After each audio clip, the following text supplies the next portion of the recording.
Ladies and gentlemen, it is Thursday, April 2nd, 2026. Here's what's coming up on the Owen Report today.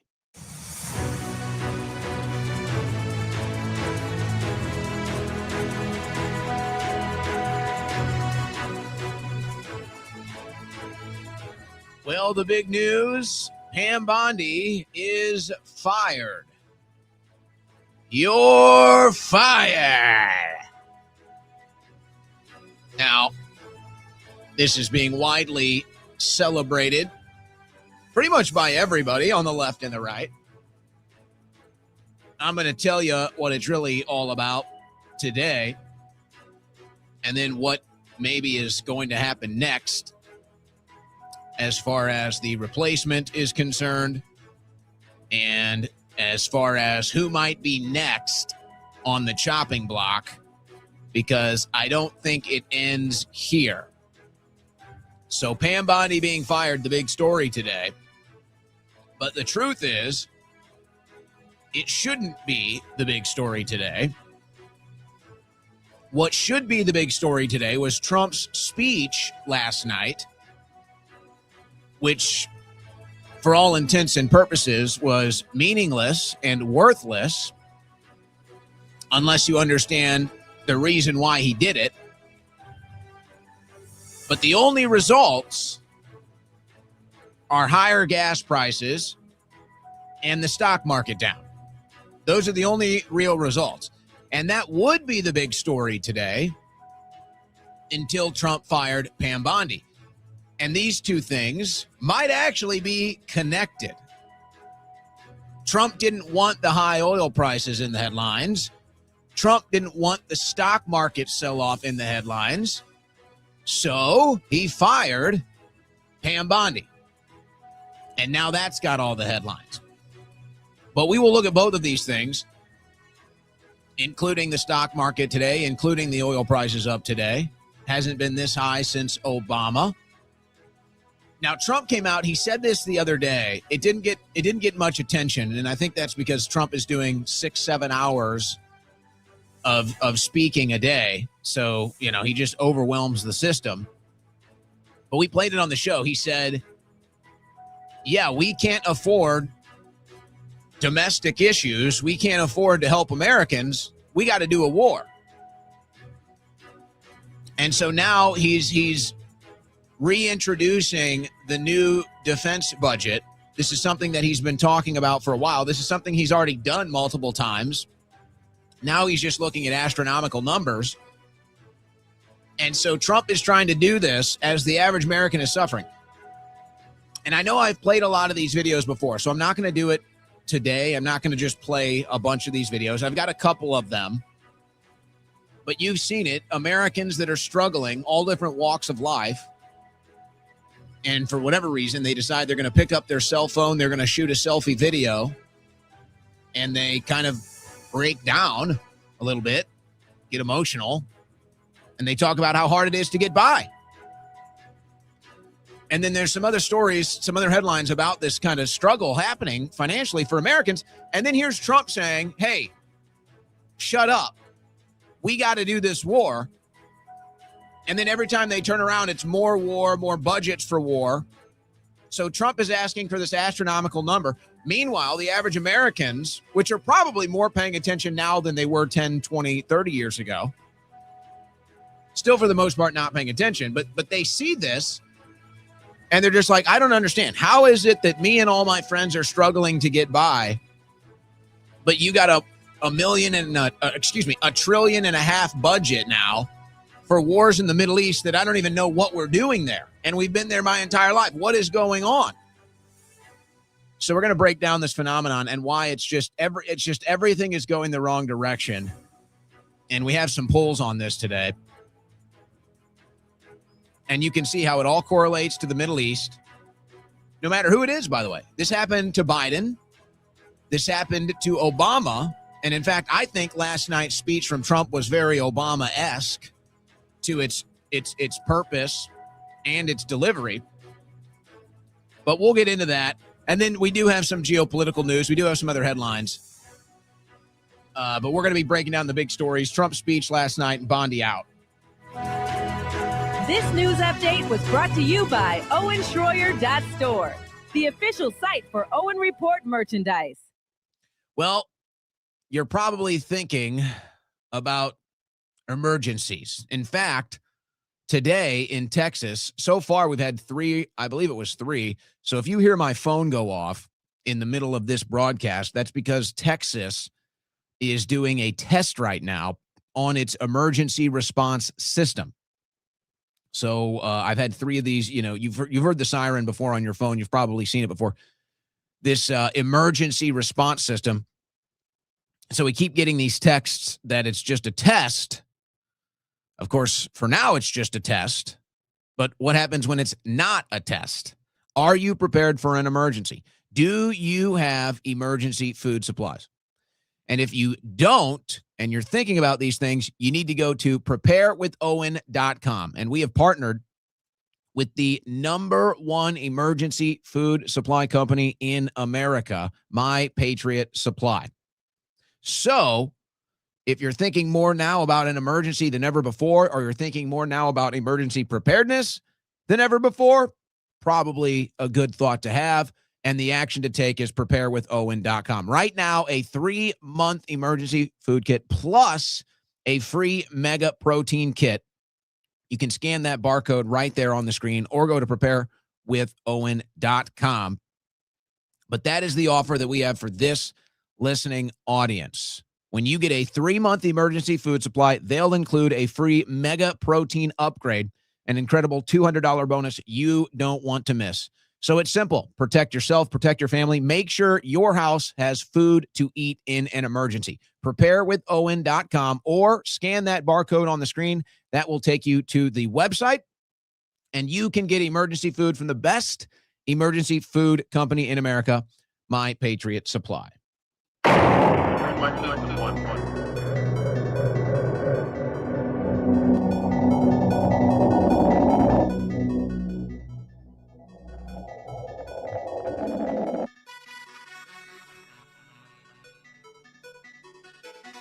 On the cutting edge of news and analysis, the Owen Report with Owen Schroyer.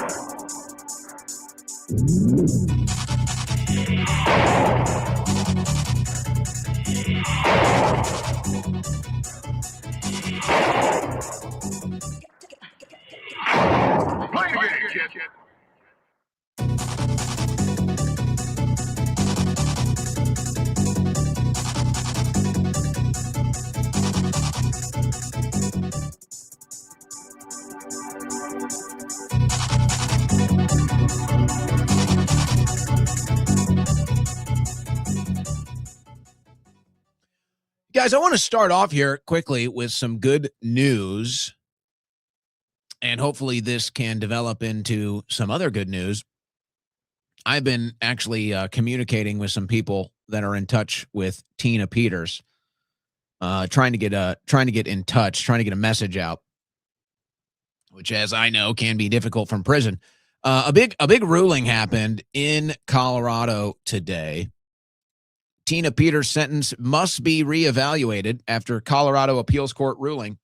Conviction is upheld, but they want to reevaluate the ruling, and there is hope that we can get her out. So there's a little hope today, a little good news, if you will. Allow me to start the show. So Tina Peters hoping she can get out. By the way, if you want to write Tina, I know it means a lot to her. In fact, let me just, maybe I can just put this on the screen for you. Let me see if I can do that. I got it on a little notepad here, the address. And it was even hard to track this down. Yeah, here we go. Tina Peters, inmate number 203512. La Vista Correctional Facility, P.O. Box 3, Pueblo, Colorado, 81002. So if you want to write Tina, let her know we're thinking about her. There is the address. And I'm trying to get in touch with some of her people and get a message out, but that's something I'm handling. So there you go. Hopefully, maybe some good news today. and we can get Tina Peters out, because that is just a tragedy that she is still sitting in prison. And that's a bit of today's theme. And I have to tell you, I still go through the normal news aggregation here. The final process for what actually makes the cut for the show is it's getting a little more strenuous, meaning I'm tossing a lot more than I used to. The rejection rate is a lot higher percentage, because I think we're all just getting sick of this. And after Trump's speech last night, and I did my response, we'll get into the speech, but I'm talking to some other people. I'm talking to some other people last night, some people that are, really into politics, and some other people that just kind of, when it crosses their path, they'll check it out and then probably ask me about it. It's like, hey, what's the real story here? So I'm talking to some people about the speech last night, and you're looking at some of the responses. If you're on social media, if you're on X,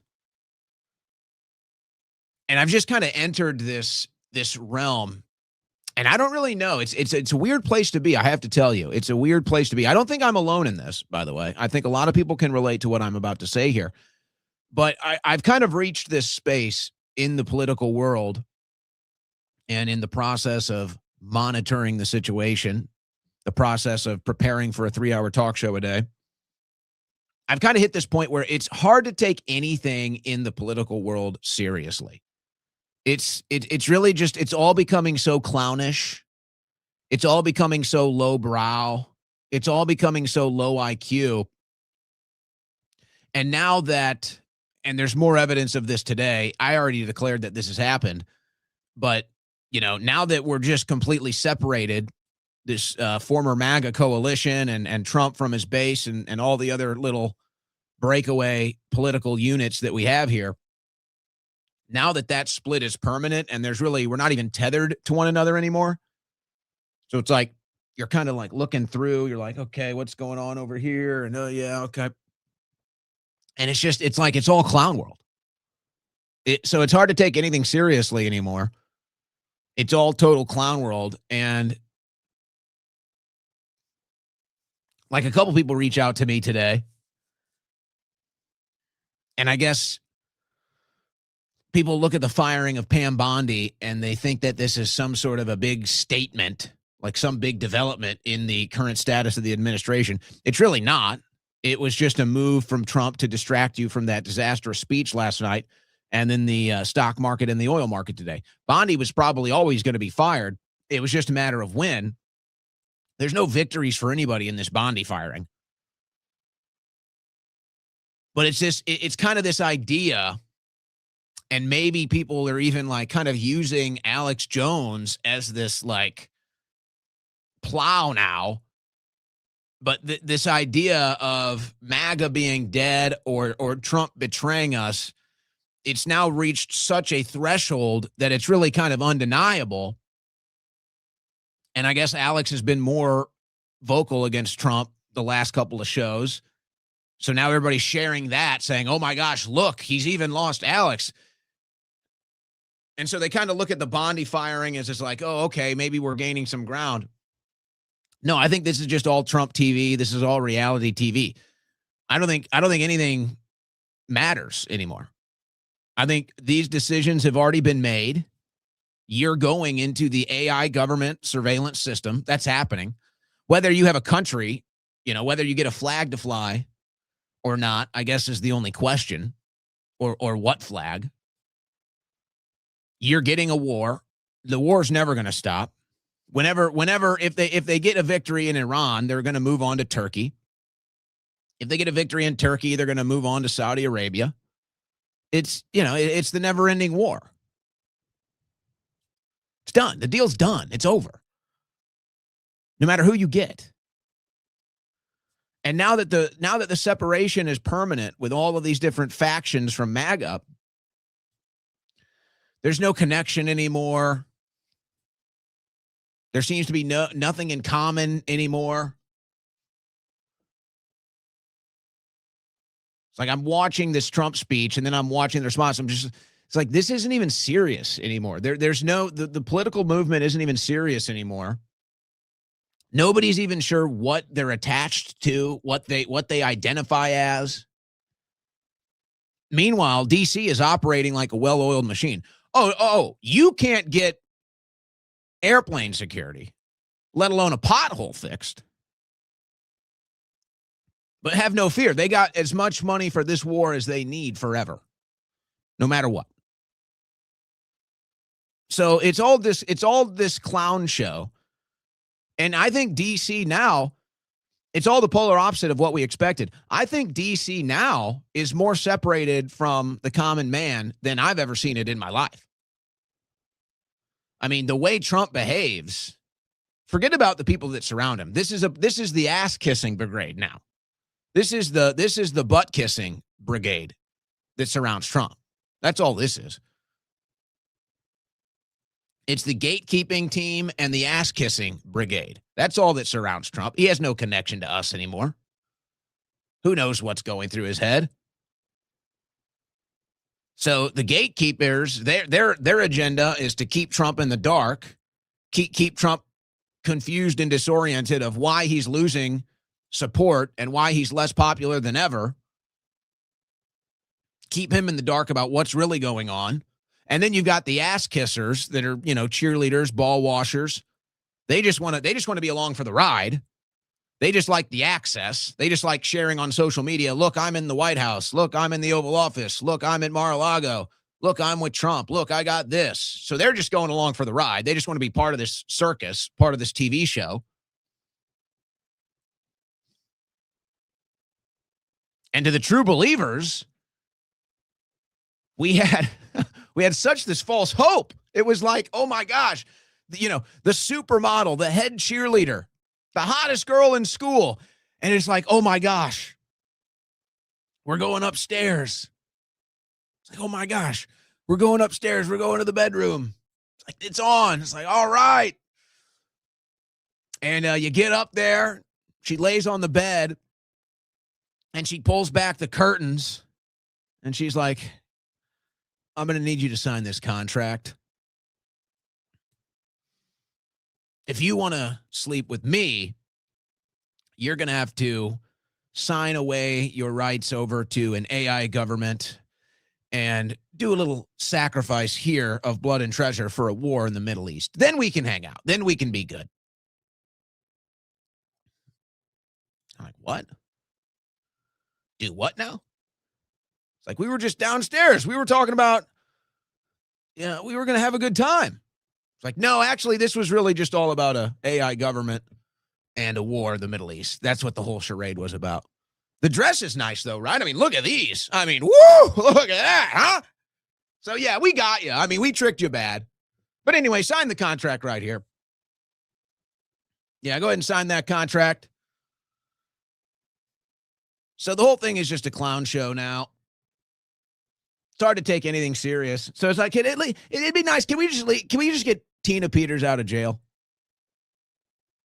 Can we just get an innocent person out of jail? Okay, and so this is where I'm going to get to the theme of the show. Enough babbling up here. I feel like Trump now. I'm just babbling. I'm just nothing makes sense. Who cares? Trump, what are you going to say today? I have no idea. But look, a camera and a microphone. Let's just do this, huh? Let's just do it. What's the status of the ballroom? I have no idea about that either. No clue. Not even a clue.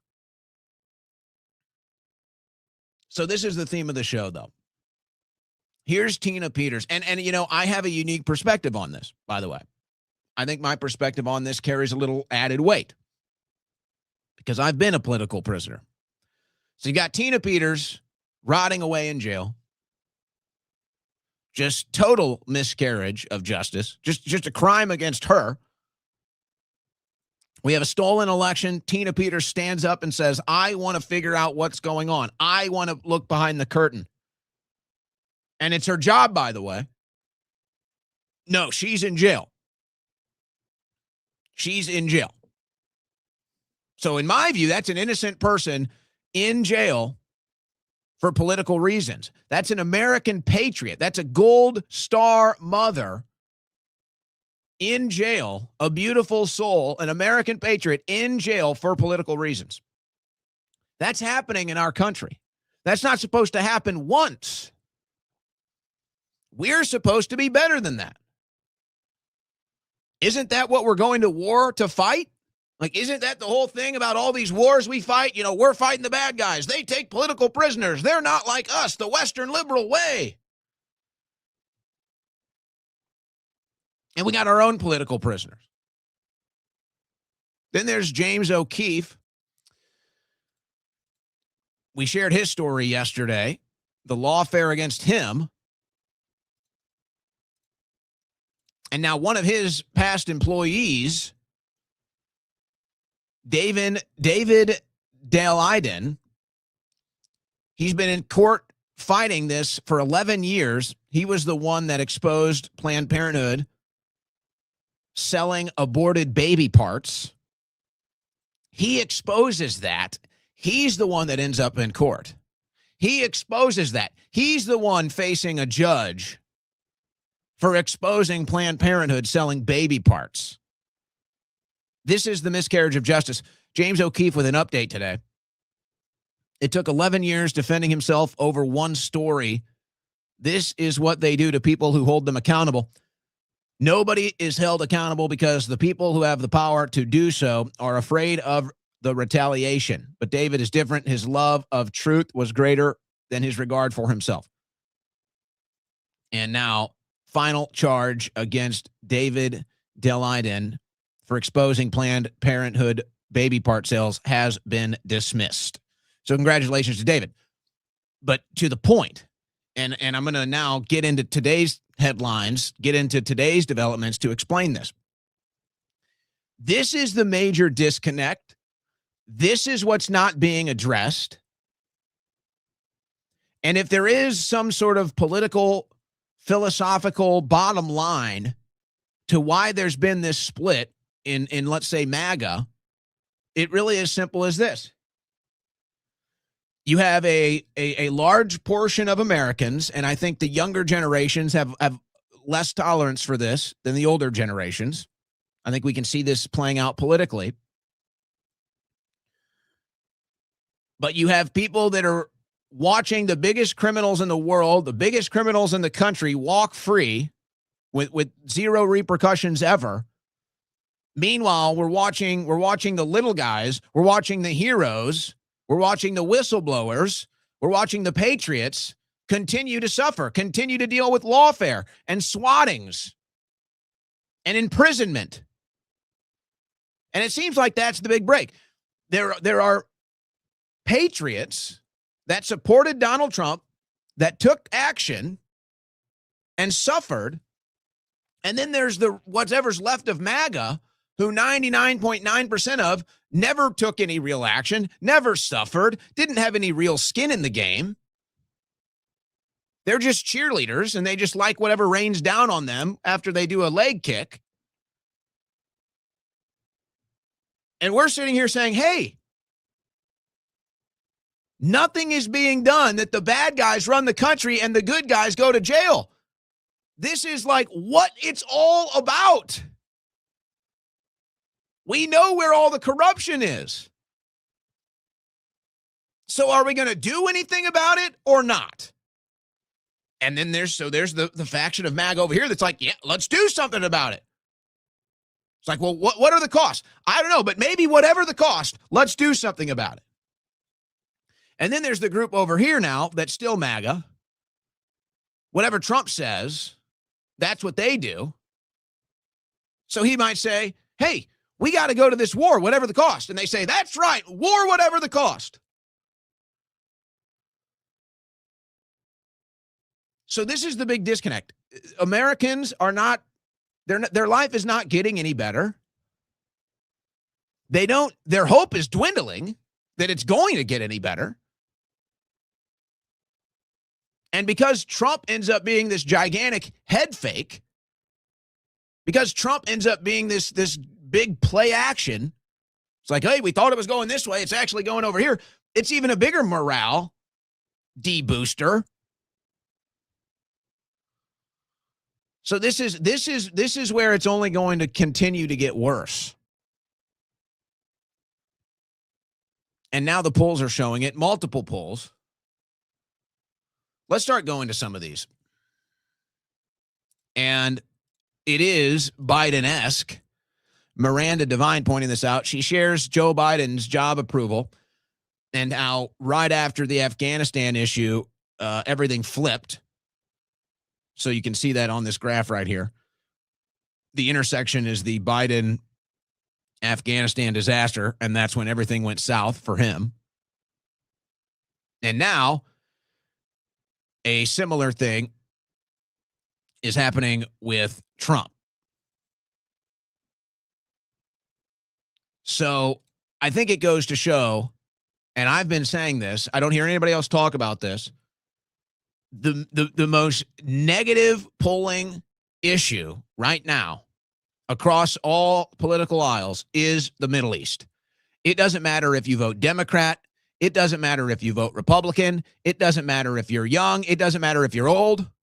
The biggest swing issue right now, because everything else sucks all the time, the biggest swing issue right now is the Middle East. Everyone is sick of it. If Biden is in there, we hear about the Middle East, we're sick of it. If Trump is in there, we hear about the Middle East, we're sick of it. Same thing happened with Obama. And Obama ran against Bush Middle East policy. But the same thing happened with Obama. Once Obama started getting involved in the Middle East, same thing. Polls started going south. Every American is sick and damn tired of the Middle East. We want out of this quicksand so badly, we're begging, we're screaming, shouting. We're sitting here dealing with the most vile attacks, the most vicious name calling, all these different agendas to try to ruin your life. You're not even allowed to work in D.C. You can barely even crack through the Republican Party. That's war, baby. That's D.C. And every American voter is sick of it. You can even zoom in since this war started. Approval of military action against Iran. The disapproval is almost 20 points since it started. So it continues to get worse every day. You can see the approval here, it's going down. The disapproval here, it's going up. This war is beyond unpopular. They haven't even bothered giving us a good reason. Trump tries to explain it last night in this desperation speech. Total flop. So, okay, what's the reality? What's the real state of the union? Americans are struggling financially, and yet the corrupt government never changes. You can't even deport illegal aliens. You can't even get airport security. People try to go through the system to try to figure out how they're going to make it. It becomes like financial Tetris to just keep the lights on. And now here comes Trump,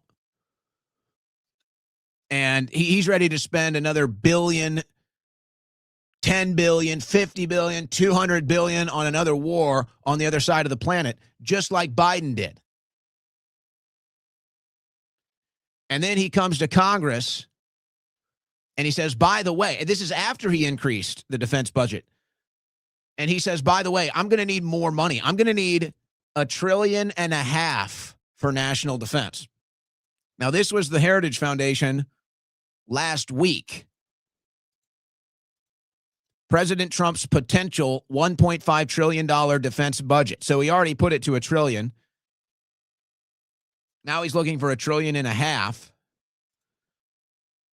And I guess the Heritage Foundation, Trump had been teasing that, but I guess they knew that they were actually preparing it. Then Bloomberg today, Trump is preparing to release a 2027 budget plan that will frame his party's midterms message around a massive defense buildup, partially paid by cuts to domestic agencies and health care entitlements.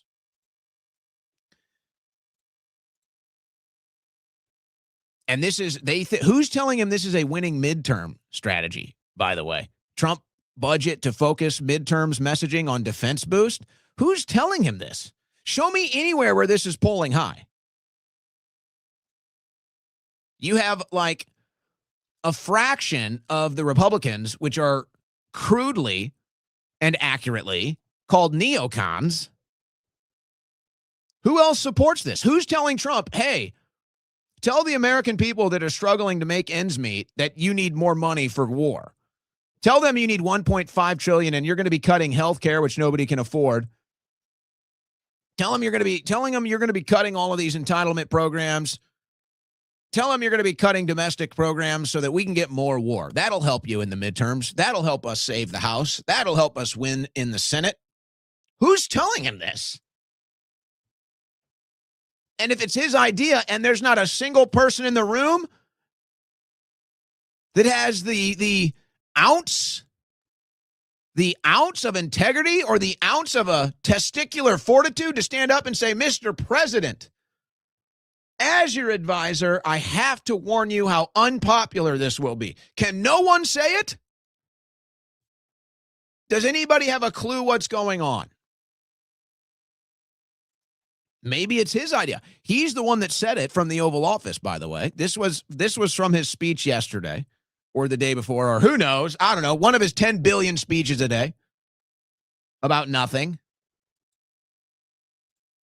But he actually said it. He actually said it this week. Because the United States can't take care of daycare. That has to be up to a state. We can't take care of daycare. We're a big country. We have 50 states. We have all these other people. We're fighting wars. We can't take care of daycare. You got to let a state take care of daycare, and they should pay for it, too. They should pay. They have to raise their taxes, but they should pay for it. And we could lower our taxes a little bit to them to make up. But it's not possible for us to take care of daycare. Medicaid, Medicare, all these individual things, they can do it on a state basis. You can't do it on a federal. We have to take care of one thing, military protection, because the United. So you could say, oh, well, I get what he's saying, but he's not really saying it too well then, is he?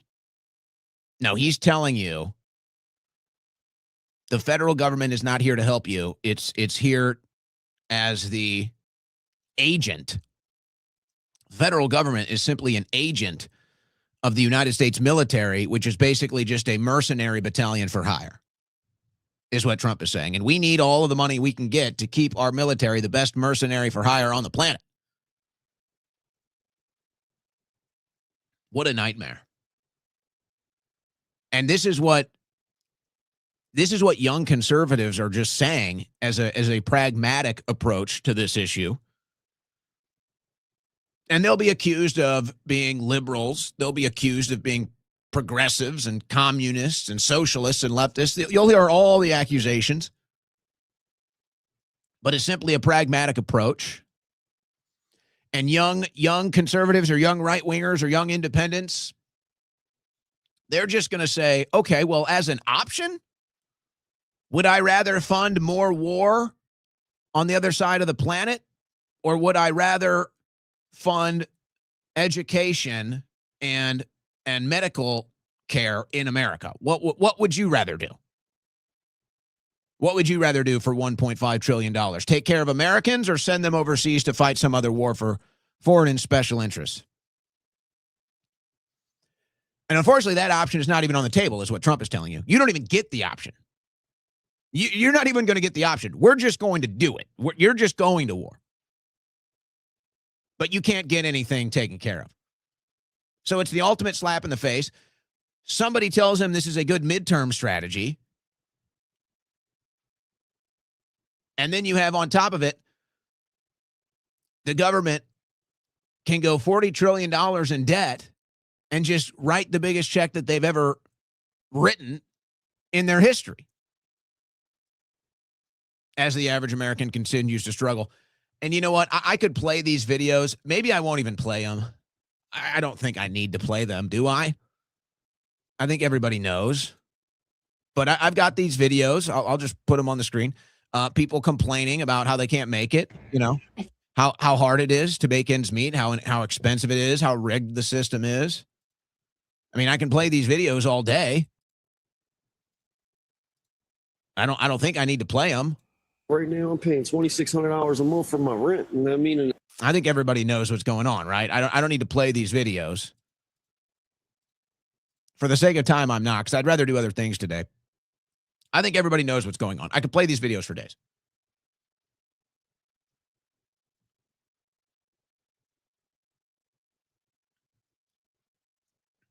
So how do you think they feel watching another never-ending war play out? How do you think they feel? The Republicans are going to campaign on, we need more money. We need more of your money. We need more of your money for this war. Meanwhile, what does the average American associate this war to? Higher gas prices. That's about it. Maybe feeling less safe because there's a war. Maybe concerned now that something might happen because of this war. That's all the average American thinks about this war. Higher gas prices and feeling a little less safe. They're not thinking about the complexities of geopolitics. They're not thinking about the moral issues, the theological issues at play in the Middle East. They're saying, why the hell did gas just get so expensive? They're saying, why the hell are there warnings about terror attacks? So what then? So is Trump just throwing away the midterms because he owes it to his donors? Has Trump just completely sold everything out to the donors? Is he just that out of touch? And I think the biggest tragedy of this all, and maybe I'll offer a third option here in a second. I think the biggest tragedy in this entire transaction with Trump is that all the momentum has been lost, and it's so rare to get such momentum and such a coalition in American politics today. It's so rare. And it's like we had the Infinity Stone. It's like we caught lightning in a bottle. We had it. And now they let it out of the bottle. They threw the Infinity Stone down a waterfall or wherever they throw it. I don't know. A lava pit, something. And it's like, it's gone. It's like, we had it. We had it. And it's gone. It's like, well, good luck getting it back. Yeah, I don't know if you're ever going to get that back. But that's what's happening. And so I guess the other option, and I've said this before, and this is kind of a different level of just the people trying to give him bad political advice. But I said, you may recall, it was probably a couple months ago, I did an opening monologue about, imagine being in Trump's seat and you have people telling you you're basically the next Messiah. And you've got, people from Israel and Jews telling you you're like a Jewish God and you're like the Messiah for them. And they're going to build temples to worship you and all this stuff. It's like, whoa, okay. It's like, all right. And then you've got these false preachers in his ear telling him he's like Jesus and it's all faded and he's biblical. And it's just so like, imagine he's already got this massive ego. He's already got this narcissism. And now he's being told he's basically like an idol. Like, oh my gosh. I mean, that's a lot of pressure. That's a lot of expectation. And yet that's what's going on. And that's what Paula White tells him. So, I mean, this is what he's getting, folks. This is what he's getting on the phone. These people come to the White House, and this is the type of stuff they say to him. This is why he's out of his mind. And Mr. President, no one has paid the price like you have paid the price. It almost cost you your life. You were betrayed and arrested and falsely accused. It's a familiar pattern that our Lord and Savior showed us. But it didn't end there for him, and it didn't end there for you. God always had a plan On the third day, he rose, he defeated evil, he conquered death, hell, and the grave. And because he rose, we all know that we can rise. And sir, because of his resurrection, you rose up. Because he was victorious, you were victorious. So she goes on like this for 5 minutes.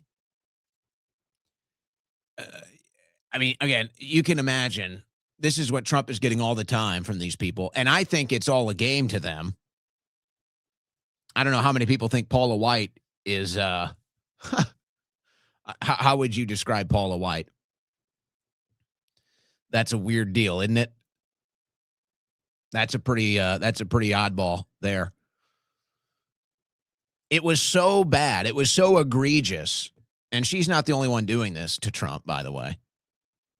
I think they're all tricking him and deceiving him and, building him up just to use him because they know how to trick him now. They know, oh, you don't attack Trump. You worship Trump, and then you get him to do your bidding. He gets drunk on the worship. It was so bad. The White House deleted the video of Paula White's speech. White House deletes bonkers Trump Easter event where he got compared to Jesus. So it was so egregious. It was so offensive. They erased the video. Yeah, that's about that's about the state of things in this White House, I'd say. I think that's about where we're at, huh? Yeah, I'd say that just about sums it up. We need $1.5 trillion for war, which is a nice reminder, by the way, because think about it like this. And that, here's the problem. If you have logic, then foreign policy is going to drive you mad. It's going to make you insane. If you can't think logically, or you're unable to have logical consistency, then the foreign policy issues to you just fly right over your head. But if you're able to think logically, and if you're able to practice logical consistency, then the foreign policy makes no sense. And I saw this video. I don't know if a lot of people are out of the Trump camp, let's say. So I don't want to get anybody in trouble, but Caroline Sunshine, who used to work for the Trump campaign, she might have been an advisor at one point. And she does this video, very, very, very logical video, not even expressing any opinions on the war, just does a 5-minute video where she tries to do like a linear questioning of logic for this war. And she realizes every time you try to do it, there's no logic behind it.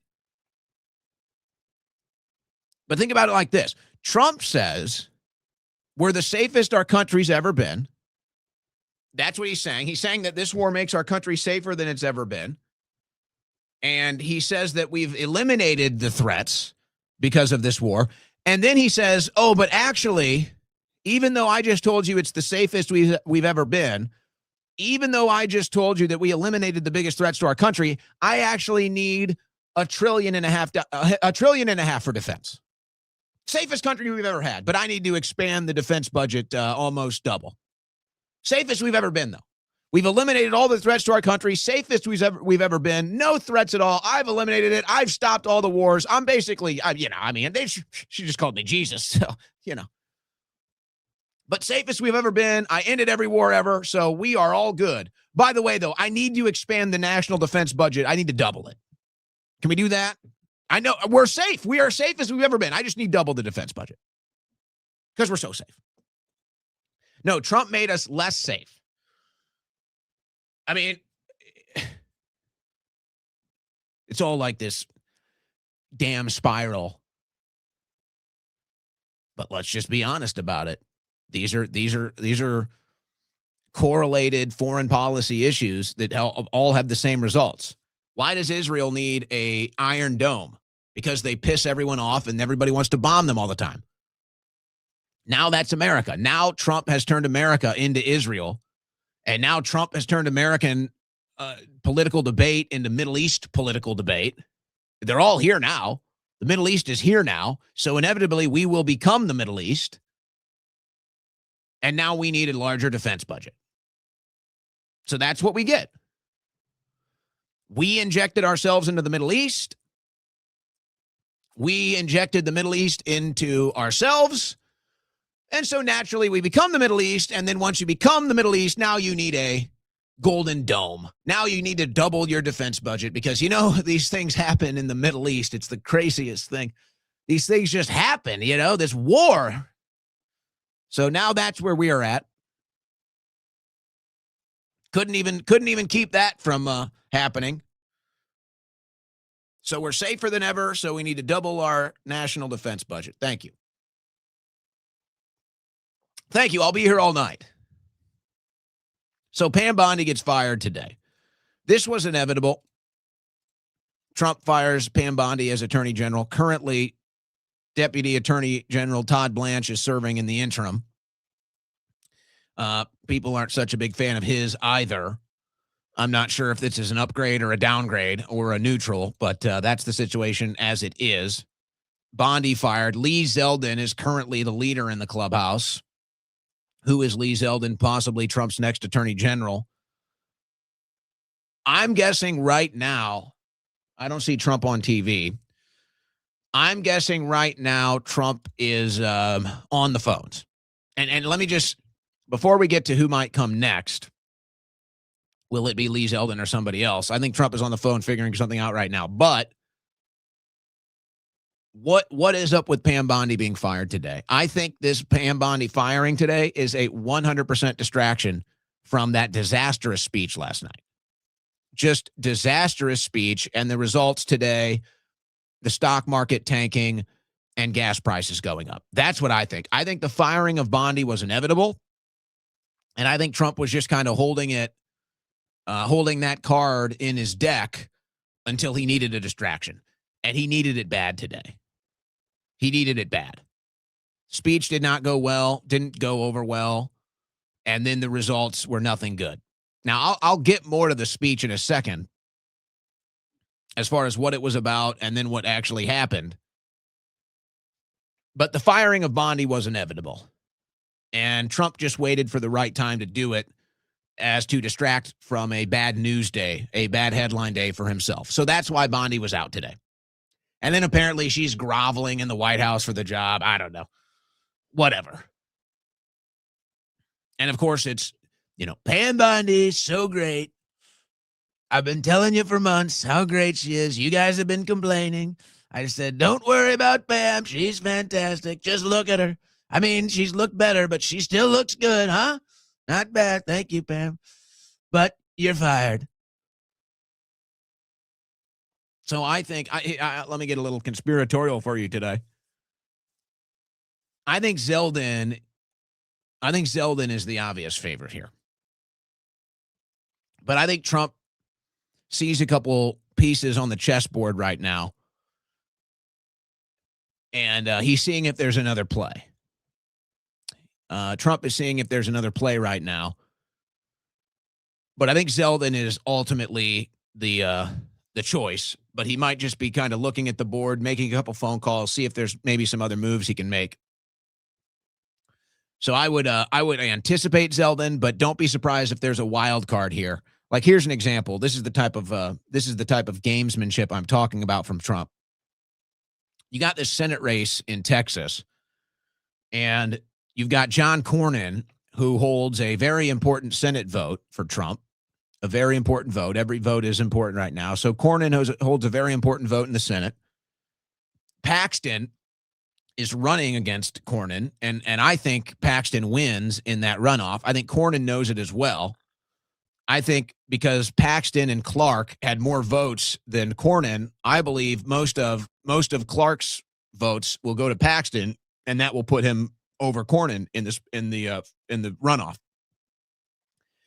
I think maybe nobody involved feels safe enough to make that bet, but that's what I think most smart minds are assuming is going to happen. So Cornyn is jockeying Trump for an endorsement. And Cornyn is saying, if you endorse me, you have my vote on whatever you want. But that's only if you endorse me. And if you don't endorse me, well, you know what? Maybe you don't get a single vote for me. So Trump's sitting here saying, well, that could be an important vote, So, and then if Cornyn isn't up for re-election, then he doesn't really care what he does to piss off Texans. So he could just, to give me the middle finger, not vote with me every time. And then I've even spoiled my potential good graces with Paxton by not endorsing him, and he wins. So I wouldn't be surprised if Trump makes a call and says, Ken, if I make you attorney general, will you drop out of this race? And this would probably all be off record. But this is just the kind of gamesmanship I'm talking about. I think Trump is probably on the phone doing right now, since he's not on TV. He says, Ken, if I make you attorney general, will you drop out of the race? Maybe Ken says yes, maybe he says no. But if he says yes, then Trump calls Cornyn not knowing this. And he says, hey, John, will you promise me your vote if I endorse you? Will I get your vote in the Senate if I endorse you? He says yes. So Trump comes out and endorses Cornyn. Paxton drops out. Trump calls Paxton, says you can be the attorney general. I'm not telling you I have any information that that's happening. I'm just saying this is the type of gamesmanship I think Trump is probably doing for the next couple hours before he decides to just go with Zeldin. That's where I think it's at. But don't be surprised if there is a wild card that comes out of this. So all of this is going on. Trump's speech last night, as I explained, Trump's speech last night was for the politically indifferent, the politically uninformed, and the politically ignorant. That's what last night's speech was for. He knows, this is just kind of general politicking when it comes to communications. He knows most Americans don't know what happens on a day-to-day. He knows most Americans aren't paying attention to politics like you are. The vast majority of Americans will see 3 or maybe 4 political stories a year that they actually care about, that they'll actually remember. And the Iran war is obviously one of them. And last night is one of the very few times that the average American might tune in to hear what the president is saying, especially since they switched all network broadcasts over to that speech. So Trump knows he's losing the narrative on the war. He's losing approval rating over the war. The whole thing has been a disaster. But when he just goes out into the Oval Office or in front of the White House or on his way to Air Force One or wherever, and he makes these statements, or Pete Hegseth nobody's listening. Nobody listens to this stuff. So he said, all right, we're taking over all of the TV airwaves. I'm going to come out and make a statement about how great I am, how great the war is, and how great everybody is doing. And of course, none of it hits. None of it hits. It's a total disastrous speech. The only actual outcomes as far as how does it impact us, we got a stock market down and we got oil prices up. That was the only result of last night's speech. Doesn't help the narrative, doesn't help the approval rating. Nobody's buying it. And to the people that watched it and are informed, they just saw one of the lowest moments for Trump. He's basically Trump-Obama at this point. Trump-Bama. That was Trump-Bama that you saw last night. That was the level of war propaganda from Trump last night. And it reminded a lot of us of watching Obama, by the way. So he says, all right, I'm going to fire Pam Bondi. I got to distract from these headlines. That was a disaster. But that's what that speech was all about. So people are saying, well, what was the point of that speech? Well, you're politically informed. You follow politics. You know what goes on. That speech wasn't for you. That speech was for more than half the country that doesn't follow politics, that never hears from the president, a propaganda message to tell you everything is great and Trump's great and everything's the greatest of all time. And I don't think it really hits, but that was the purpose. And I think the fact that he had to fire Bondi today to distract from everything, I think that shows that they know it didn't hit. But that was the purpose. So you've got all this stuff happening that doesn't help the American people. You've got policy that is blatantly bad and unpopular. Trump's VA killed a home loan program. Vets are now losing their homes because of it. Hey, we got to cut as much budget as possible. Oh, because Doge? No, because of war. Did I say cut? I meant repurpose. I'm sorry, I meant repurpose. So veterans, if anybody should get entitlements in this country, it's veterans. if anybody, they can't even get entitlements because we need to fund this war. Now, I want to get into something else that's going to be driving this country insane that is just now starting to get to the surface, and it's going to play into the economic issues and everything else.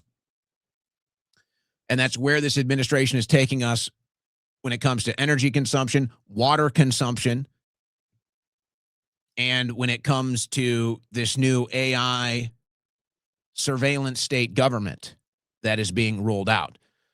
Because that's also kind of in the foreground right now of all of this, and it's not popular. So Americans are looking at the future, this AI surveillance state. They have very little hope financially now, and they're looking at this and they're saying, I don't like this. Of course, we're sitting here looking at the same things that have been the problem forever. The never-ending wars, the waste, fraud, and abuse in government, the corruption in Washington, D.C. It's like that's still in the background. Now the foreground is this giant AI government they're building for us. And we're just sitting here in the middle of it and being told by Trump, hey, this is great. You're doing better than ever. Support this war that I've already won, that I need your help to win. And we're the safest country of all time, but I need to double the defense budget. And the average American is like, wait, hold on. I'm trying to balance my budget here just so I can, afford groceries. What are you saying about doubling the defense budget? I thought it was no new wars. Now how much are we in for this one? And then the speech to try to correct the narrative, total flop, fire Pam Bondi, distract from the headlines, and continue to roll up this country right into that AI surveillance state. You're listening to the Owen Report on the Win Network.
It's America's home for political play-by-play. It's the Owen Report with Owen Schroyer.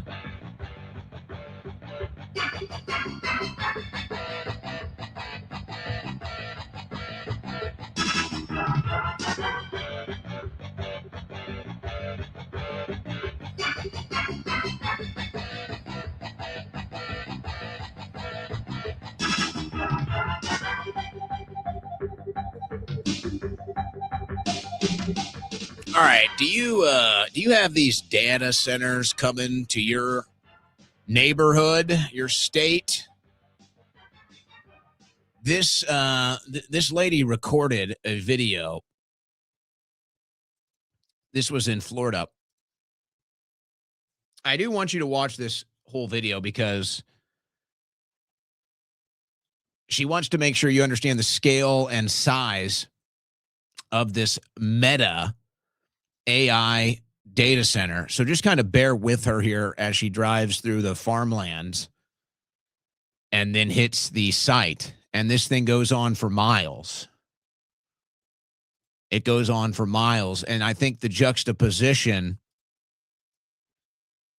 I'm taking this video. Juxtaposition of going through the rural farmlands and then hitting the AI data center, it kind of tells the story to a degree. So that people can understand, like, this is the video prior to the video. This is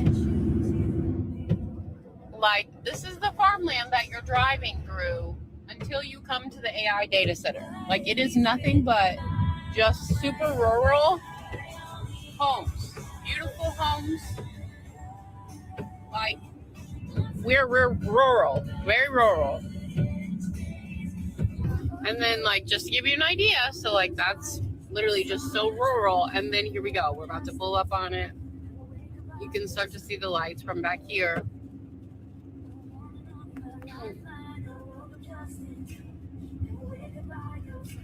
It's so intrusive because it's literally like 30 plus miles, maybe more, of nothing but just beautiful rural farmland.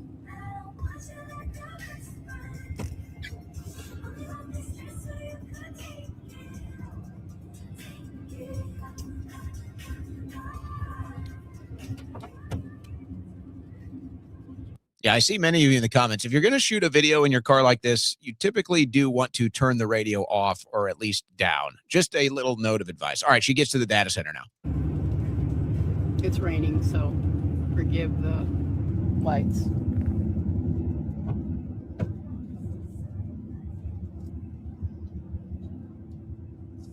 And I'll stop recording when I get to the end of it.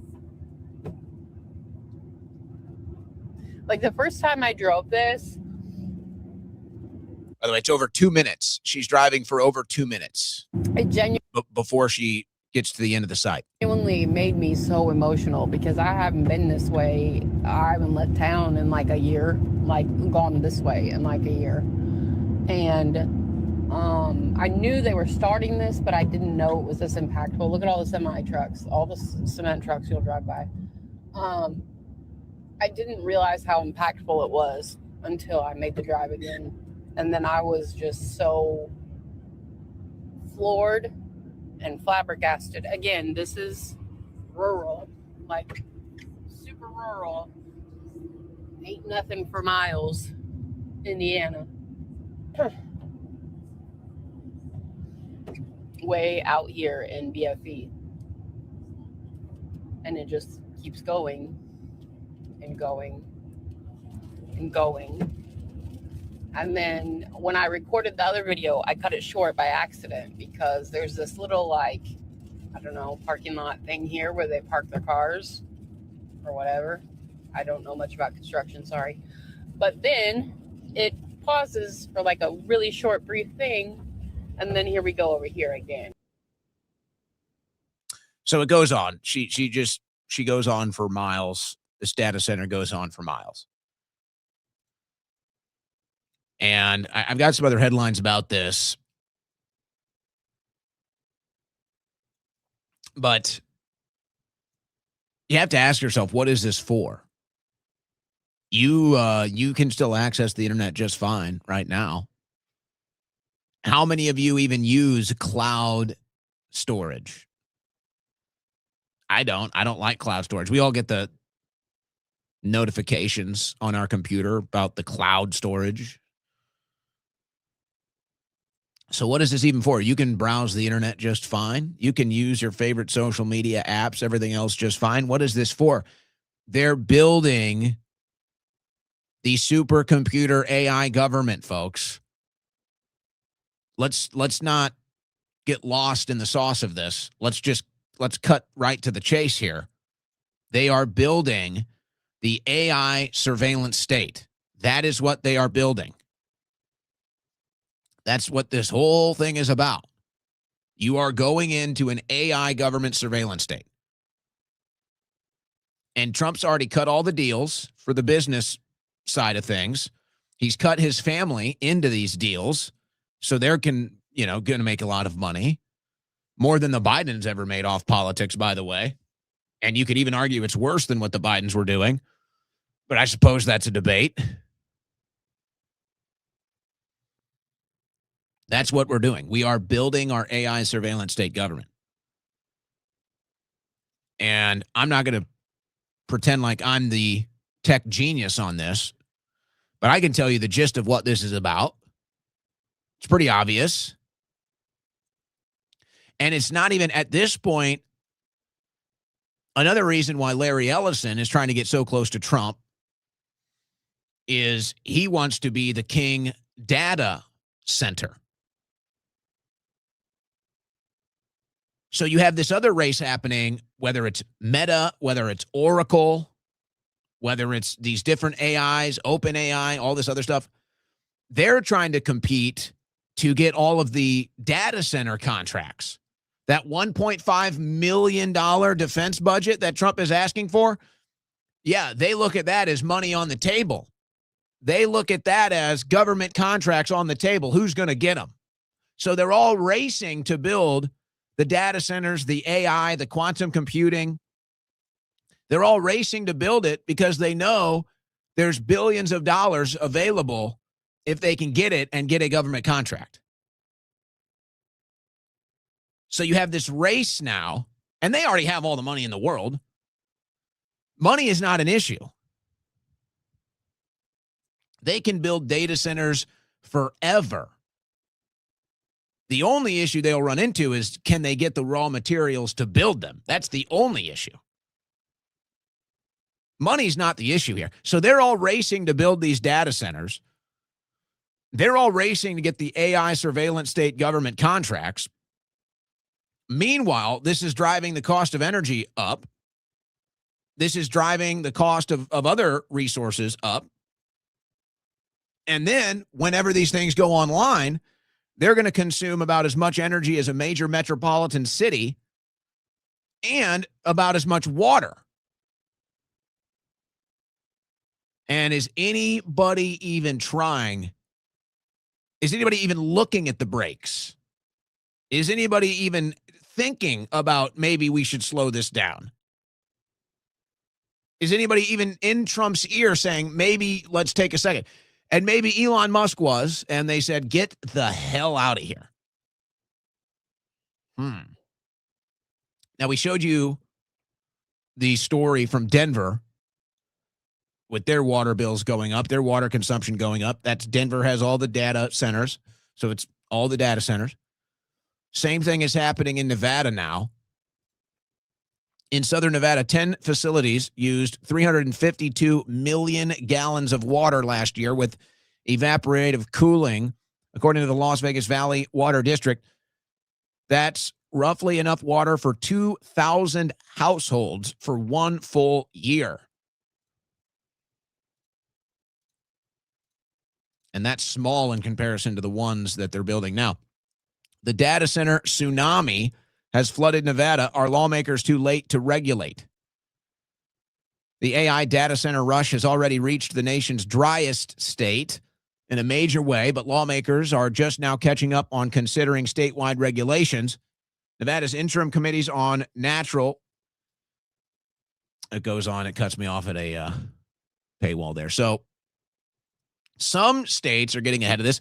You've seen some local jurisdictions where they get a mass protest during a city council event. And then some of them have been victorious in shutting down the data centers, others not. The entire state of Maine is about to become the first state to ban new data centers. Legislation that could be enacted this spring would pause construction of large new data centers until November 2027. Now, the only debate that'll happen, I think, as far as this is concerned, you're going to have kind of the free market capitalist thinking that's going to say, hey, look, these data centers are coming no matter what. Say you're in Texas.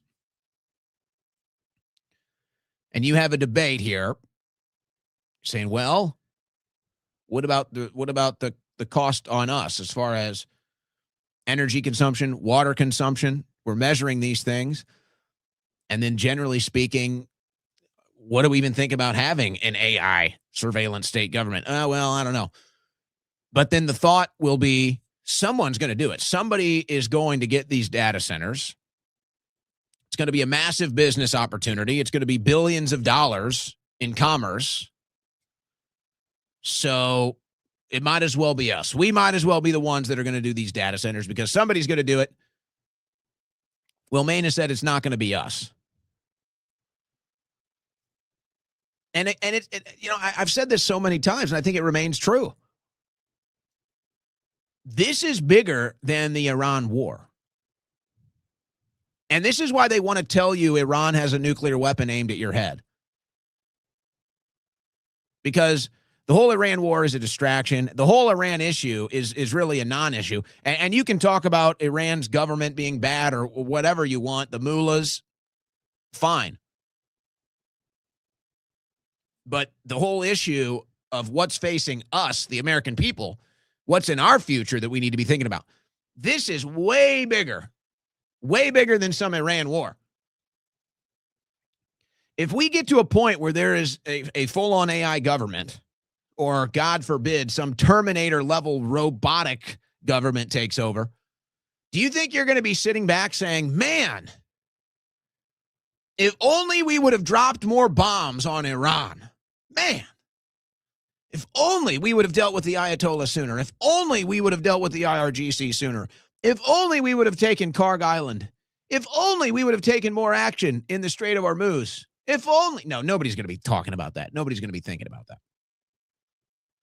This is a much bigger issue, and nobody's talking about it. Nobody's talking about the energy consumption of these data centers that are popping up everywhere. Nobody's talking about the energy consumption of quantum computing and AI. Or the repercussions.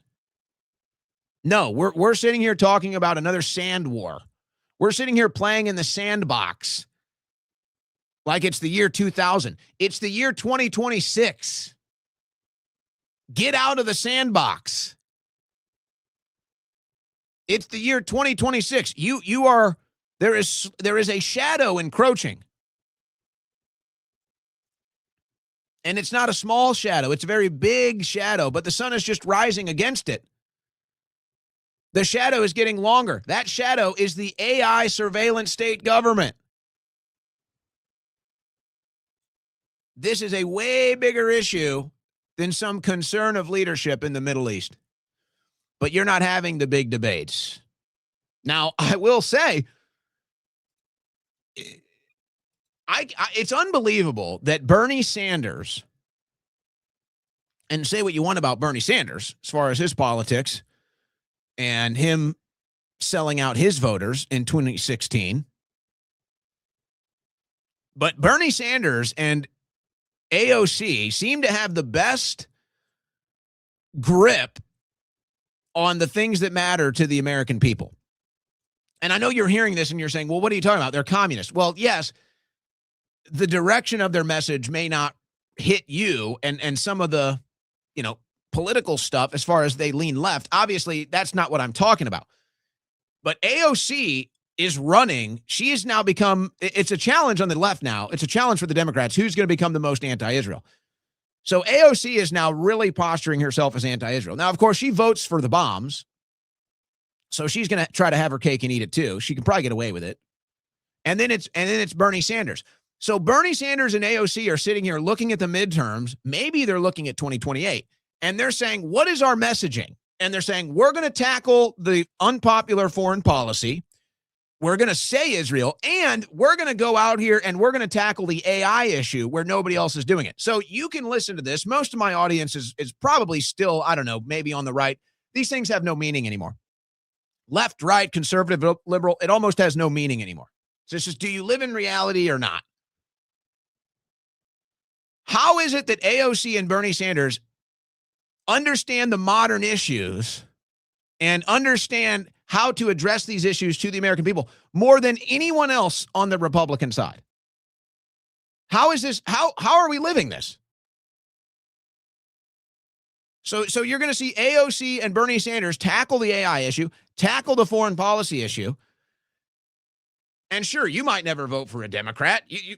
You're not concerned about Democrats. You're not going to vote that way, but people will. Young people will. And if you are concerned about an AOC, if you are concerned about a rise of the radical left, then you should be sitting here watching them make this chess move and saying to the Republicans, hey, you're about to lose big here. You guys are about to get crushed on these two issues if you continue this direction. Foreign policy in the Middle East, very unpopular. The left is going to win on this issue. AI data centers, surveillance state, everything else that comes along with it. These things are unpopular. If you don't address this, the Democrats will win on this issue. And they're starting to see it. They're starting to feel it. And slowly but surely, one by one, they're kind of stepping up, popping up their heads and saying, hey, let's do something about AI. Hey, let's do something about APAC. And as more of them step up and they see, oh, it works, that's popular, the whole Democrat Party is eventually going to do it. And who cares if they mean it or not? Who cares if they vote the way they talk or not? We're talking about elections here and what's going to happen. And AOC and Sanders have a better and more direct line to the average American on messaging than anyone in the Republican Party right now. That's not an endorsement of them. That is the reality. And if you don't want them to win elections, then the Republicans better address their messaging or they're going to get crushed on these issues. And that's why everybody thinks the Democrats are going to win in the midterms. Now, last night, so Trump's speech, we already got into some of this. I want to look at some of the results.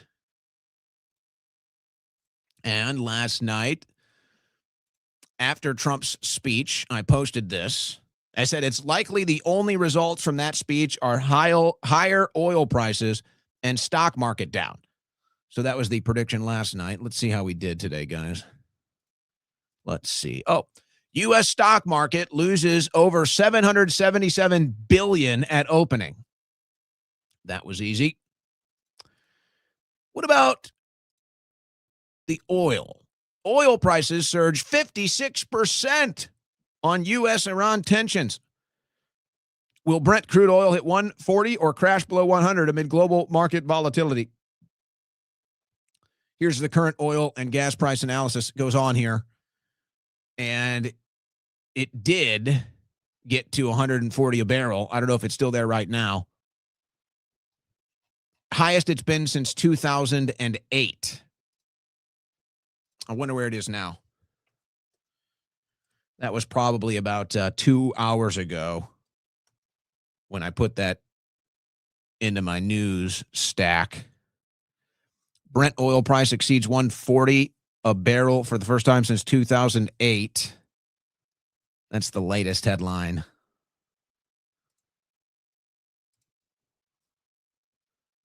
So that's your latest headline. It doesn't look like anything has changed there. So that's really all that happened. That's really the only thing from last night.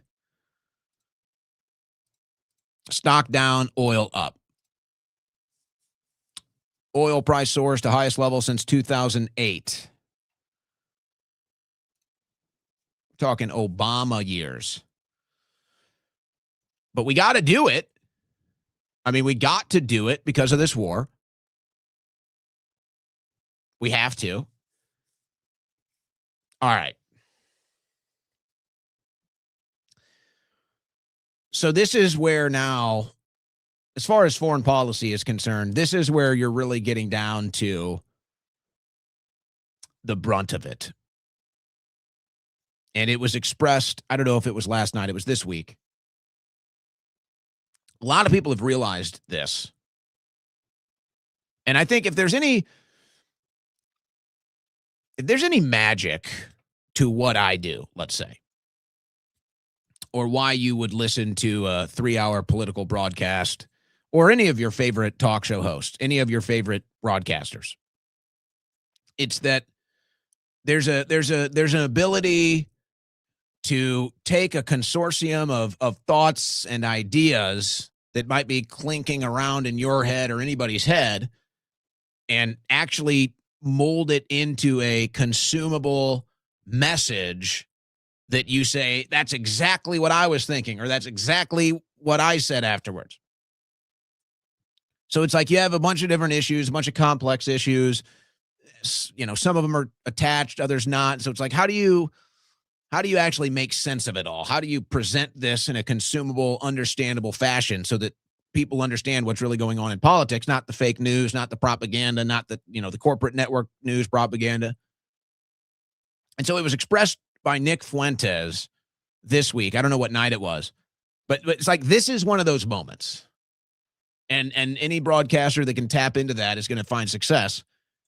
But it's like, that's one of those moments. So Fuentes comes on his show and he says, the bottom line here is there is no America first except through Israel, is the way he put it. And I would basically phrase it differently, but it's the same conclusion, which is being reached now by more Americans than ever. And so the interpretation and the propaganda in the response, it's that, oh, well, you're just an anti-Semite, or you're just a hater, or, you just don't understand, or you're an isolationist. All these ad hominem attacks, all these empty shell game, straw man attacks that just don't land anymore. They have no weight anymore. And so most people have reached a similar conclusion. It's like, okay, wow. It's like every time we get to a point here, we get stopped. And it's the foreign lobby. And the special interests are all attached to the foreign lobby, by the way, because they all make they all make the money. They all have the benefit of this foreign policy. So most Americans have reached this conclusion. It's like, okay, we can't get through anything because every time we get right at the door, here comes the foreign interests, here comes the foreign donors, here comes the foreign influence, and whoop, as Trump says, oh, sorry, detour, back to the Middle East. It's like, again? It took us 2 decades to get to a point in right-wing politics or American politics. It took us 2 decades after Bush to get to this point with Trump and say, okay, time to put America first. Okay, we have the coalition. We have the House. We have the Senate. We have the mandate. We have the people. We have the momentum. Time to actually put America first. And then it's, not so fast. We got to go back in the Middle East. Sorry, we got to go back in the Middle East. And then anybody who's paying attention to this, anybody who's an honest dealer on this issue will tell you it's all for Israel. And Trump has basically admitted it. Rubio has basically admitted it. They've all basically admitted it, but you can't actually say that because now you're kind of admitting you're a traitor. Now you're admitting the big secret, which is Israel has more influence over the foreign policy than you do. And since foreign policy gets prioritized over domestic policy, the logical conclusion is that, wow, Israel has more control over your entire government than you do. Or if you want to see the foreign interests, the foreign donors, the Israel lobby, however you want to phrase it. A lot of people have now reached this point. Many people have now had this realization. It has nothing to do with a theological belief system. It has nothing to do with hatred or anti-Semitism. It has nothing to do with any of these things. It is a natural political progression that we've all gone through time and time again. And now here we are at the door with Trump, and it's the same thing. Pump the brakes, back to the Middle East. Sorry, America. And the only people it seems to benefit and the only people that seem to support it, it's all the Israeli interests. So American patriots, which 90+% of, have no interest in Israel, have no ancestral ties to Israel, have no real theological ties to Israel, have no interest, ties, couldn't care less. This issue doesn't move them.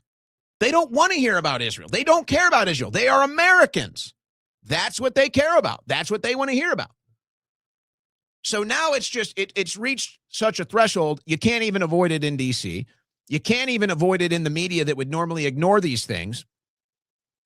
But that's the conclusion people have reached. So now here's Joe Kent, who's been a little closer to the scene. And this is a Fox News headline. Restraint needed. Ex-counterterrorism chief says Trump must rein in Israel to declare Iran victory. Kent, who quit over opposition to the war, argues the United States and Israel have drastically different goals and must act accordingly. Now, he's expressed in greater detail this through a series of interviews that he's done.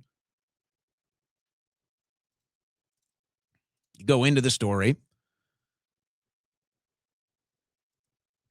The best time to get out of a war of choice is now, before we lose more lives. This is from Alex Nitzberg on Fox. So he said this in response to Trump's speech last night. Joe Kent said, the purpose of Trump's speech this evening was to show that we can declare victory when we choose. This is only possible if POTUS restrains the Israelis first. Israel needs us committed indefinitely. We are seeking a quick end to the war. We have drastically different goals than Israel and must act accordingly. And then you kind of get into the issue of who trusts who in these conversations between Trump and Netanyahu or the different envoys that communicate. But this is the conclusion. And this is what I think other people are starting to realize now, too. As far as this debate that's been had now, and I've had it numerous times, different platforms, of, is Israel our greatest ally, or should we be involved in the Middle East? However you want to platform this topic, however you want to present this topic, what the people that defend Israel's interest in this debate don't understand is that there is no winning the debate for you. You can't win the debate because inherently you're coming to the debate from a foreign country's interests. You're coming to the debate from the interest of a foreign country. You can't win. You're already in a losing position if the debate is about what's going to benefit America, what's good for America, what's America first. You come to the table already holding your L. You can't win the debate. Now, you can sit here and lobby. That's essentially all you can do, is just lobby that Americans should support this war or support Israel. It's a dead issue. People are done with it. They're over it. So you're already coming to the table losing. And now people are starting to see this in D.C. They're starting to see the winds shift. The Democrats are going to run on this in the midterms and probably win. So now they just have to force it. Now they just have to shove it down your throat and just tell you to accept it, at the same time telling you Israel has no influence, but also telling you you can't stand against Israel. And so obviously people see that and they say, wow, this is pretty obvious. Here's what's going on. But so this is the bottom line. And then I got the geopolitical headlines. However you want to phrase it, whatever different steps you took to get here, this is the realization. There is no America first as long as we're serving Israel's interests, period. And the only defense they have of this now is to call you an anti-Semite or some other insult, some other name that they label you with. That's their only defense. And they can throw up as many neocons as they want. They can throw as many boomers on TV and neocons in front of you. It doesn't work. Because there's also this weird denial that the young Americans have come of age. There's this weird belief system that people like me are still in college politically. There's this weird belief system that people like me are not in the majority now. But we are. So you have kind of these older generations that, by the numbers, have dominated politics. It's a simple numbers game. There have been more of them than us. But now that there's more of us than them, there's kind of this like unrealistic struggle where they think, oh, no, we still have more votes. We still have the power. We're still in control of the narrative. And it's like, no. We're not in our early 20s anymore. We're not teenagers anymore. We're in our 30s and 40s now. We actually are close to having a majority of opinion here. And so there's this denial of it. But that's like the same issue around the Israel thing. It's like, no, most Americans are over this relationship with Israel. The vast majority of Americans see it as detrimental to our country now. But there's the denial of it. It's like, oh, no, it can't be. No, it's always been this way. It can't be. Well, it is. And it's only going one direction now. So the war goes on. U.S.-Israel bombs Iranian official brokering deal with J.D. Vance in attempt to derail Trump's peace talks. So there you go. So how many negotiators has Israel killed in an attempt to get this war to last until they want it to be finished, until they declare it's over? So I guess America can't declare it's over, right? It's got to be Israel. So every time the Trump administration has a chance to negotiate with Iranian officials, Israel kills the Iranian officials, and then the war goes on. And it's obvious why, because this war is for Israel. It's in Israel's interests. We're bombing bridges, and they say there's more to come. Iran's biggest bridge collapses after strikes. Trump says more to follow. The bridge was still under construction, was supposed to link Iran's capital, Tehran, to the western city of Karaj. It was considered an engineering masterpiece of the Middle East and one of the tallest bridges in the Middle East. And so we just bombed that civilian infrastructure.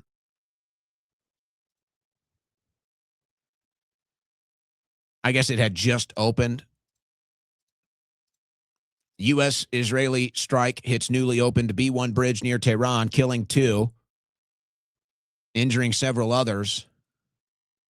Tallest bridge in the Middle East. I wonder if they can. Hey, who do you think can build a bridge faster, Iran or the United States? Oh boy. I think China's winning that race, though they have their issues with bridges. What do you think? Will Iran rebuild the B1 bridge before we can even get the Francis Scott Key Bridge rebuilt? How embarrassing would that be? Oh, my gosh. Could you imagine? Iran builds a bridge, a massive bridge, an engineering wonder, and they can rebuild that faster than we can build the Francis Scott Key Bridge. What an embarrassment. More European countries are turning against us in this war. Austria blocks U.S. warplanes from using its airspace during Iran war, so chalk up another European country on that issue. And then there's the issue of spies. This is a pretty crazy deal that we have here. I got a series of spy stories for you, and then we'll have time to finish out probably the rest of the news, even maybe take some calls today. So this is a CBS report. CBS report about an Israeli spy that penetrated Hollywood. Everybody knew it, and he got away with it. Now, a new tale of international intrigue is coming to light. This one about film producer Arnon Milchan. His double life was a not so closely held secret for decades. In a recent interview for an Israeli documentary, Milchan confirmed what had been rumored for years. He was working for Israel's top spy agency all along. Mayor Doron spent months interviewing Arnon Milchan for a book he co-wrote 2 years ago about the producer's secret life.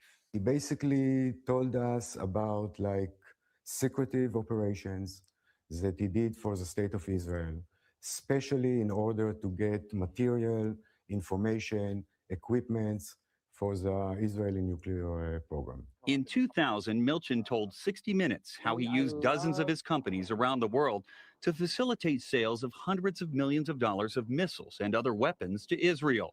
And he flat out denied working for the Israeli government. Was I a spy? No, I was not a spy. Milchan now says he was integral to developing Israel's nuclear program. One thing I regret is not paying enough attention to the image of me I created. Do you know to what extent I've risked my life for the country time and time again? And in Hollywood, they keep on saying arms dealer after more than 150 films. Them. I did it for my country and I'm proud of it. You know that the years that you were doing King of Comedy and Once Upon a Time in America were perhaps the most dramatic years for him. Yes. In that respect. Yes. I did ask him once, we spoke about something, and he told me that he was an Israeli and that he of course would do these things for his country. There's something with the things that trigger some nuclear thing. I remember at some point I had asked Arnon about that.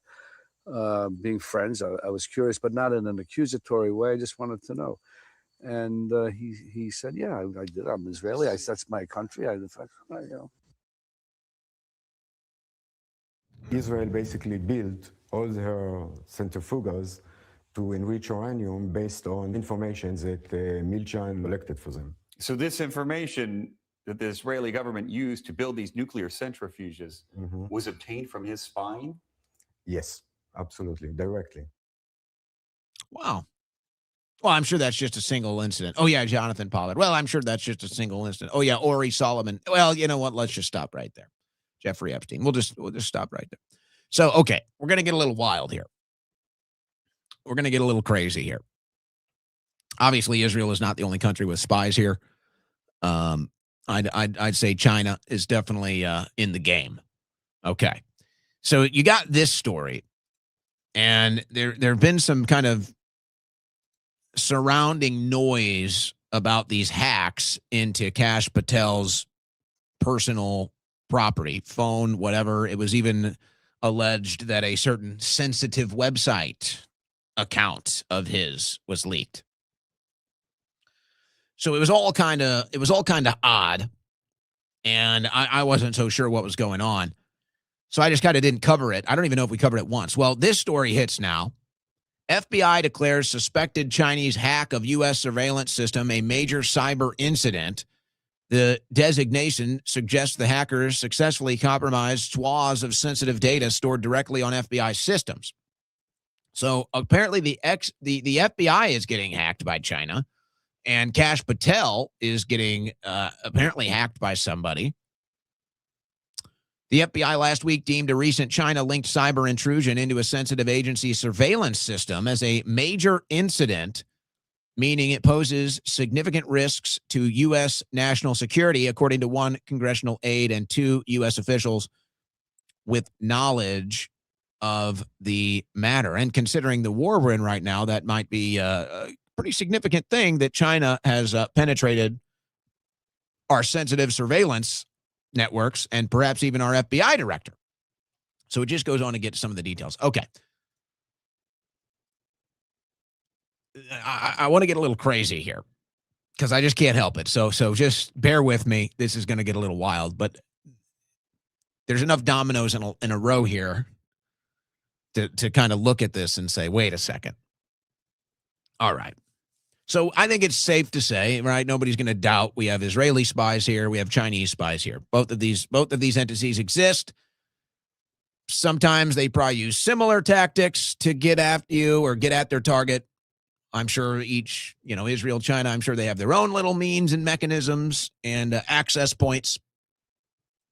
So, but you have Dan Bongino, okay? And his weird evolution, let's say, in the last 2 years, prior to the Trump administration, in the Trump administration, post-Trump administration. It's been a pretty wild evolution for Dan Bongino. And by his own words, he says that the number one thing that he cares about is Israel. That was Dan Bongino's own words. It's a weird thing to say. He's asked an open-ended question. What's the one thing that is near and dear to your heart? He says, Israel. Okay. And there's no doubt now that he's pretty much just turned into a mouthpiece of Israel foreign policy and a defense status. So that's kind of all Dan Bongino has become. Now you can wonder about that. Maybe people think he's compromised. Well, Dan Bongino, this is where I'm getting wild. So just bear with me here. You may recall this. Now we go back into the Chinese spy element.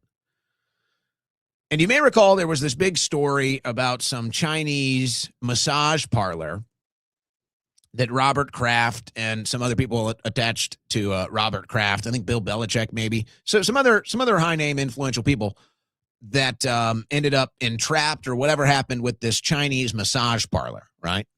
The Chinese massage parlor. And so maybe the Chinese have a different deal. It's like the Israel deal is, kind of slowly ingratiate you and then get you in bed with somebody you think is 18 who's 16, or get you on the island or in Epstein's mansion on camera doing God knows what when you're out of your mind. Well, maybe China has these massage parlors and they, are you interested in the special massage ending? Oh, the special massage ending. He's like, oh, yeah, right over here. And then the person that does that to you, maybe they shouldn't have done that to you. Oh, yeah, we got you. So, again, I'm getting wild. Well, Bongino is pictured. The whole thing is weird. The whole thing is weird. Bongino is actually pictured with one of these masseuse, one of these massage ladies from that massage parlor. What even is that? How do you end up getting in a picture with some Chinese massage parlor lady? So I'm sitting here, folks, I'm just out of my mind at this point, but it's hilarious to me. This is like a comedy. What if you've got these guys running around here that are either compromised by Israel or are working for Israel, and then they end up at a Chinese massage parlor, and now they're compromised by China and working for China? I mean, is this so far-fetched? Is this how crazy things are? Am I out of my... I could be out of my mind. Do we have foreign agents getting entrapped by other foreign agents running around our country right now? Running around our government? Running around the billionaire class? Anyway. Back to reality, I guess. It couldn't be that bad. China is building another massive base in the South China Sea. There we go. That's good. Eventually, Taiwan will probably just submit. I think Taiwan is just going to say, you know what? Whatever, China, we're with you now. These guys over here, Trump's lost his damn mind. The war you're not allowed to see. How the UAE rewrites the story of Iranian strikes. So we know that there's a massive censorship campaign as far as this war is concerned. In Israel, it's on and off. In the Gulf nation states, it's on all the time. And they base, I mean, that's a consumer tourism economy. Tourism consumer economy. Panic in Dubai as city abandoned by tourists, beaches left empty. Dubai has turned into a ghost town after a month of war in the Middle East. So this has been slowly progressing for some time. So the Gulf nation states are not happy. They can't be happy about this. They probably don't know what to do right now. Maybe they're hoping this all comes to an end. It's who knows when or if it will. But they're not going to be able to keep this cat in the bag much longer. And eventually their desperation is going to be met with some reaction. And whether that's the Gulf nation states saying, okay, we've got to come out and make a public statement about this, or whether that's the Trump administration with some pressure being applied, asking them, well, what can we do to, keep you quiet about this? What can we do to keep you on the positive side of things about this? But something's got to give. Now, Trump, this is where you're kind of like a different Trump world now.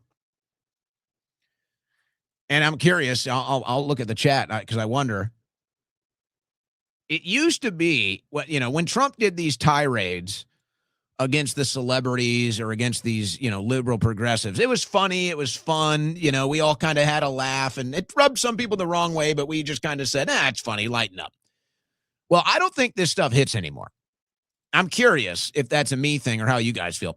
He looks like a dried up prune. Trump loses it on Bruce Springsteen, calls for MAGA boycott of his new tour. So this stuff kind of used to move the needle for me.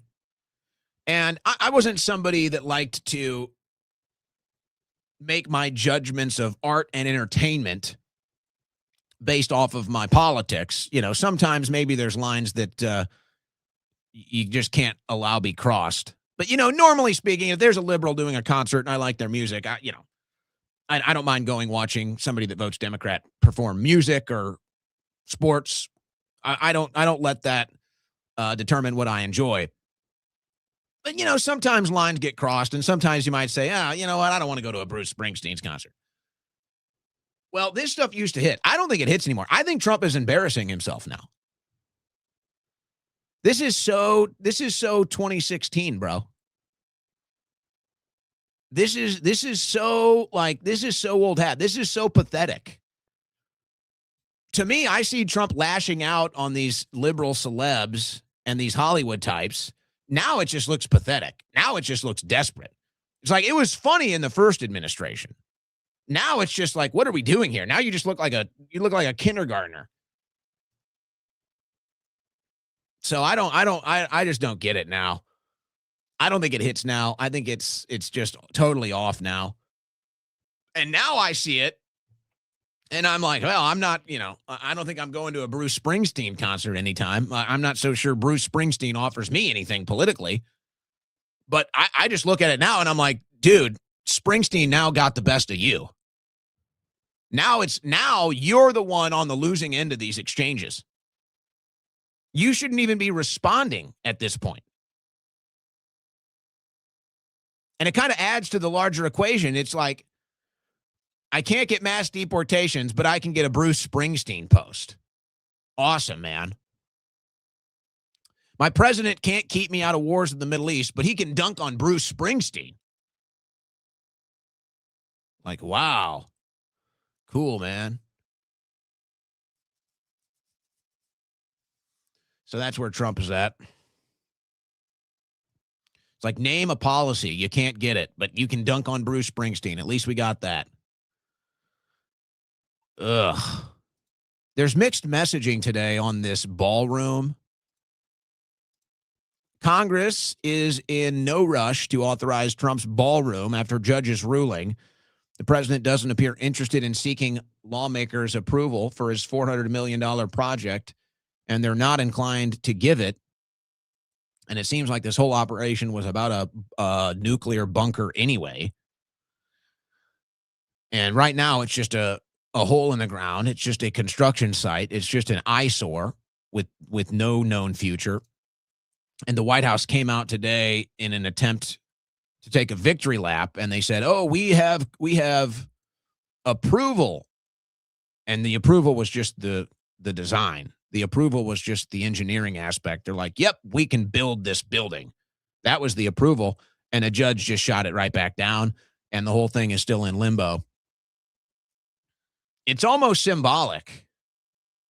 The ballroom is almost symbolic of this administration. It's like great plans, great ideas, and then it's just a hole in the ground. And it's like we were supposed to build something. We ended up just destroying everything.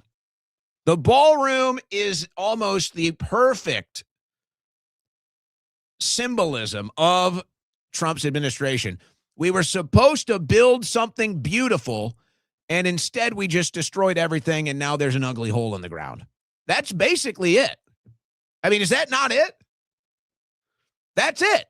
Let me do it one more time for the full screen clip here.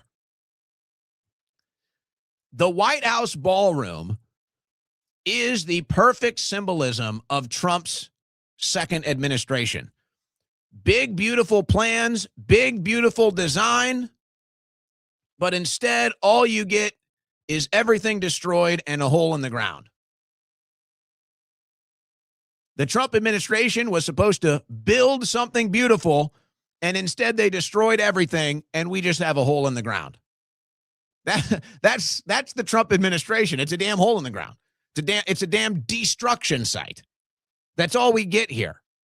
Same thing going on with our greatest allies in the Middle East. They are great at destroying things. You notice that? We are great at destroying things. What an ironic twist. Trump's legacy is building things. Trump's final term as president is all about destroying things.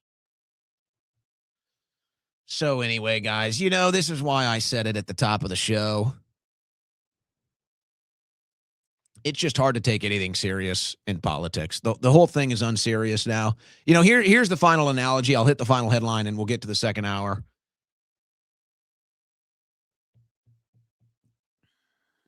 And I do think, I think we'll take some calls. Maybe we can get your response. But this is kind of, I think, where I think we're all at right now. And it's even kind of become a trend in sports where if your team is really bad, you kind of just make fun of them on social media. Like the sports teams will be posting how they, they'll celebrate a losing streak or something. It's kind of like this humorous self-deprecation. I feel like this is where we're at with the Trump administration. It's like, okay, we're deep enough into the season where we know the team sucks. It's like, you can make some trades and you can cut some players and, move some personnel around, but the team sucks. It's like, right now, we're deep enough into the season to know this team ain't making the playoffs. You're deep enough into the season, they're not winning the midterms. So it's like, if there's a playoffs, that's the midterms. It's like, we're not winning the midterms. So you're kind of just sitting here watching your team suck and lose. You had big expectations. You thought this was a championship contender. You thought you had a real go at a championship with this team, and it just sucks. You're not winning games. You're already out of the playoffs. And so you're just kind of watching this disaster. You're just watching this losing team, but there's no end to the season. The season has to go on.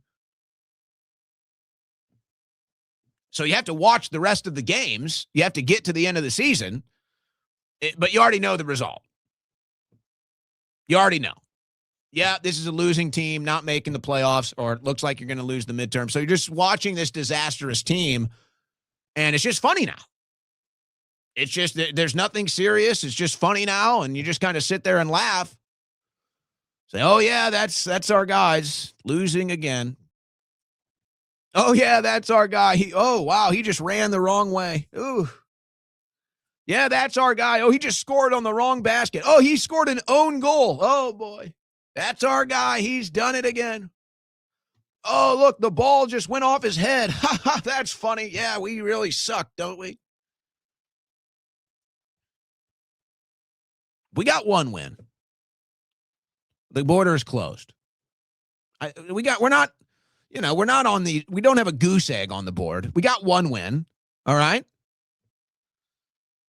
So we're not getting shut out, but we're not winning the big games either.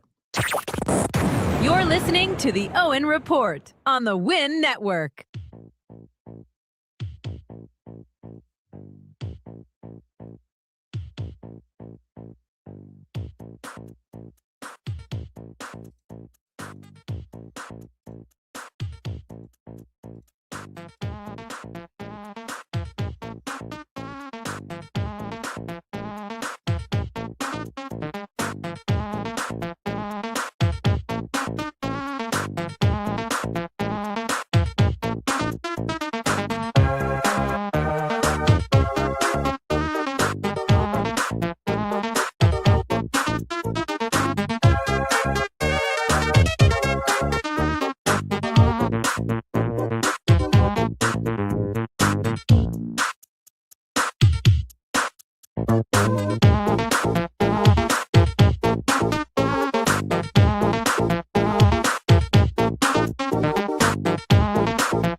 It's the fastest 3 hours on the internet. It's the Owen Report with Owen Schroyer.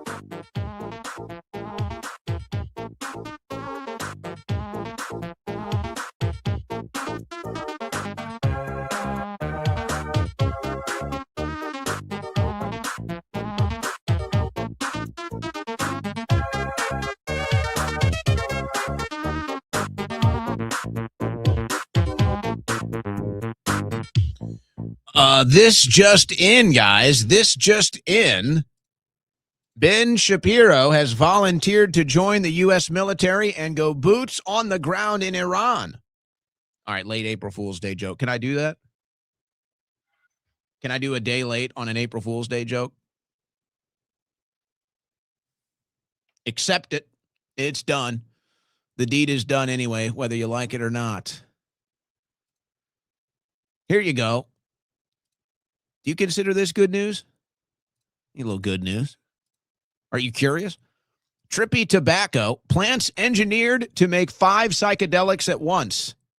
Approach could enable production of new medications for depression, anxiety, and post-traumatic stress.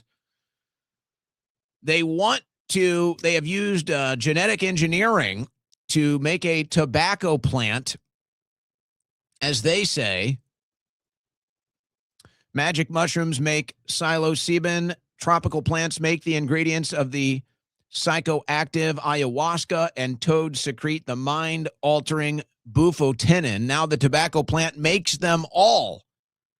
Thanks to some genetic tinkering, researchers have engineered a close relative of the crop traditionally known for its use in cigarettes to manufacture a wide variety of psychedelics.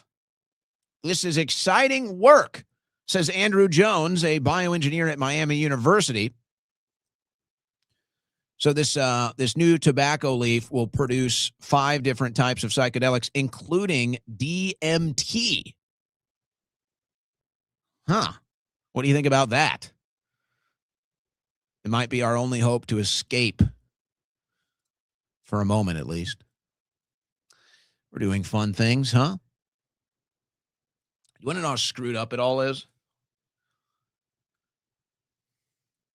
On that note, and it's happening in Florida. You want to know how screwed up it is?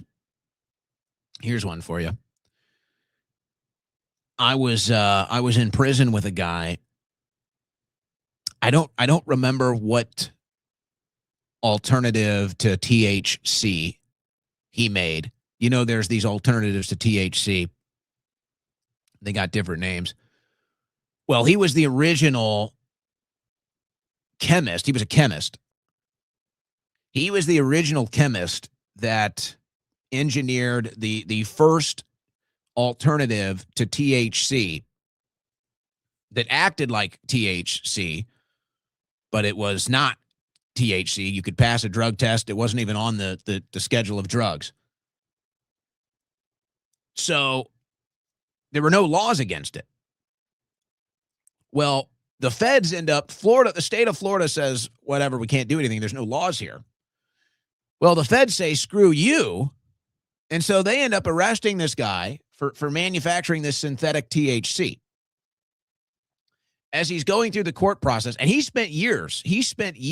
Yeah, that was at Delta. It was like the original Delta strain. He was the chemist that made this in Florida. He spent years in jail. Okay? While he's going through the process with the federal system, the product he made, Delta, became legal. So he's sitting in here in the federal court system fighting defense on a product, a substance that is now completely legal. Can you imagine the lunacy of this? So then they make the argument in the court that, hey, he manufactured this in Florida. It is legal in Florida. Where is this jurisdiction for you to come in here and say that he can't do it? They put him in jail for years. That's how screwed up it all is. And you could say the same with marijuana in a lot of these states. Good Lord. What a screwed up system. What a messed up world. Well, let's do this. Let's take some calls. I want to get your guys' response. Let's do it short and sweet. I do have some other odds and ends and leftovers we could get to here. And we will get to the super chats, obviously, at the end of the show. But I'm curious. I want to hear from some callers about that speech last night. And if you want to, shift that into the firing of Pam Bondi, but I want to keep it topical on these things.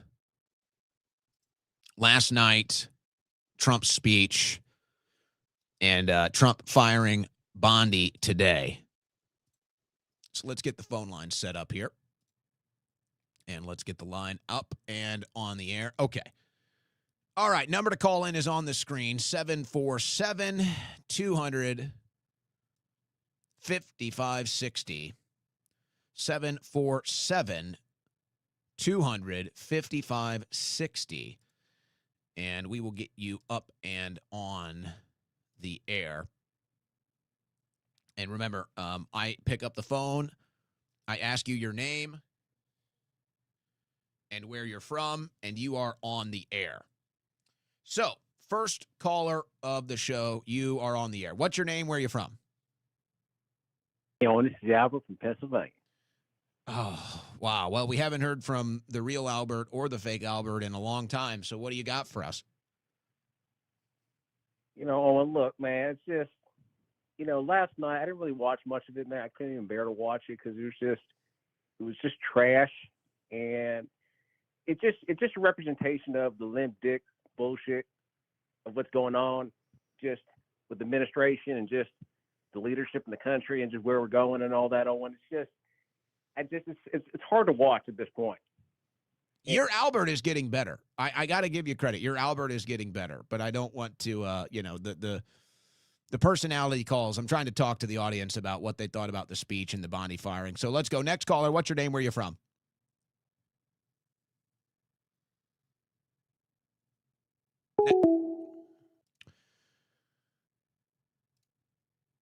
Next caller, what's your name? Where are you from?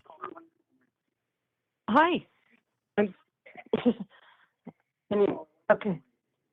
I'm Catherine. My name's Catherine. I'm from Tahoe area, Nevada. All right, Catherine, what did you think of the speech last night in Bondi's firing? Bondi's firing is a red herring to get everybody's attention off of this disaster. I'm in my 60s. In my life, I have seen at least 6 wars. I remember the Cuban Missile Crisis and all the wars following that. We have so many dead and injured men. Our blood and treasure is gone. And we voted for no war. Bottom line, no war. And now we know who is actually in charge of this country. And it is not us. It is a different faction. And we've lost all of our allies. And it's a catastrophe. Yeah, thank you for the call, Catherine. We're having a bad connection. I apologize. It was a really good call, but there was just a bad connection there. I don't know if that was me or you. So I want to jump to the next caller. But I think a lot of people I anticipate a lot of people will express similar sentiments as to what you just expressed. Next caller, what's your name? Where are you from? It's Water Snob Sam White from Montana. All right, Sam, what did you think of last night's speech and the Bondi firing? Oh, God, it was unbearable. It was like an infomercial. I was just like, I just felt like this thing was going on, and when do I get to leave? When do I get to change the channel? An But infomercial. Oh, not even a good one either. You know, like No. not even one that you remember and laugh about. Yeah, and as far as the Pam Bondi goes, I was like, I was stoked until I saw who replacing her. I was like, oh no, come on. You're talking about Trump. Blanche? But anyway, that's all I got, buddy. Are you talking about I'm Blanche? loving my Yeah. Yeah. Yeah. Todd Blanchett or whatever his name is. He's just he's a Democrat turned Republican just for this administration. Well, if Trump commits to Blanche, get ready for the naysayers to get a little louder. I think everybody is going to give it a little bit of time. Thank you for the Cove Pure water plug there, Sam. Appreciate that. CovePure.com/Owen. Next caller, what's your name? Where are you from? My name's Justin. I'm from Long Island. All right, Justin, what did you think of last night's speech and the firing of Pam Bondi? So, as far as the speech please turn goes, your I mean, radio down so we can avoid that echo, if you wouldn't mind. Just talk to me on the phone, please. Yeah, so as far as the speech goes, I mean, it just was like a compilation of all of his Truth Social posts. So it's like, you know, I don't understand what was the point of all that, except for, I guess, to like what you said, appeal to the people that don't pay attention. But really, the point I want to make is earlier when you were talking about, you know, people start going towards like more leftist ideas. When we're talking about like solutions to these problems, because I think a majority of people that pay attention, they see the problem, but there's like this huge schism between, you know, the progressives and the America First types. And I think the only way we're going to get some kind of solutions to these problems is with some kind of unity. And I see more solutions coming from more like the labor unions. Like, for instance, you know, when a lot of these port cities, like they would refuse during the Gaza genocide, I believe in Italy and in Spain, there were some of these So unions. you're talking to like some modern version of the Boston Tea Party. I mean, that was a type of, you know, labor strike in a way. Yeah, I guess. I'm trying to find a bridge. How do we bridge that gap? Yeah. Well, I don't think there is an answer. I think if the gap is to be bridged, it is just going to happen organically. I think if there's a bridge being built, it is on foreign policy. I think that's the one thing the left and the right are starting to agree on, is that our foreign policy is a disaster. We don't like the foreign interests. We don't like the special interests that are influencing it. So if such a bridge exists, that's where it is. But the question is, what is the purpose of that unity? Can it be transformed into anything? We already had it with Trump, and he completely shattered it. So we'd have to find a new way to rebuild. And I guess look for an election result that would stop the disastrous foreign policy. But it's so hard to get that accomplished, considering the chasm, as you put it, on domestic issues. But I think a lot of people are kind of seeing that. It's like, yeah, the left will, if we go that route, the left is going to have to make some sacrifices. The right is going to have to make some sacrifices. But there is definitely a majority now of the left and the right, a majority of Americans that are sick of this foreign policy, sick of the foreign influence. But I think the Democrats are going to take advantage of that politically before the Republicans realize it. All right, next caller, what's your name, where you're from? Hey, brother, I'm Clay. I'm from Houston. All right, Clay, go ahead. Hey, man, I just want to say, love your work. You're doing a great job, Owen. I wanted to make a comment real quick about the Pam Bondi firing. Is it or is it not a distraction? It's a distraction. But so is the Iran war. I had the misfortune this morning of being reintroduced, be quiet, Smurf, of being reintroduced to all the Pizzagate, WikiLeaks stuff. And I mean, it is just disgusting, the stuff that has taken place in this country and that we're putting up with every single fucking day. And I don't know what to do about it. Nobody knows what to do about it. All we can do is talk about it. And that's all I got to say today to you, Owen. Thank you for your work, sir. God bless. How about that rant from Clay? Sounded like he was tuning in a certain personality on the radio there, didn't it, guys? All right, Clay. Well, I go back to the last caller. And he says the labor unions, we've heard rumors of these different types of strikes, like a trucker strike. And unfortunately, what ends up happening with these things is there's always people that are willing to take the work. Or nowadays, it's foreigners. There's so many foreigners that they don't really care about America like that. They're not going to take a stand for the sake of the country. They're just going to take the jobs. So it becomes a risk factor. But there's always been like this, hey, if the truckers did a strike, if the truckers shut things down, they could force anybody in Washington, D.C.'s hand to do something.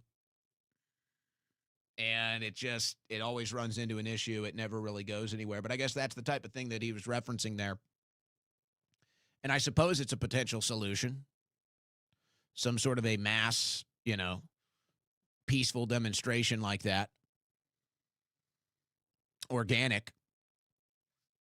I don't know if we're there yet, though. I don't know if we're there yet as far as having the unity and the union of force to actually accomplish something like that. Because they say, oh, you need to, you're going to have to make the sacrifice of paying higher prices. You're going to have to make the sacrifice of paying more energy, more price at the pump. Like, that's your patriotic duty.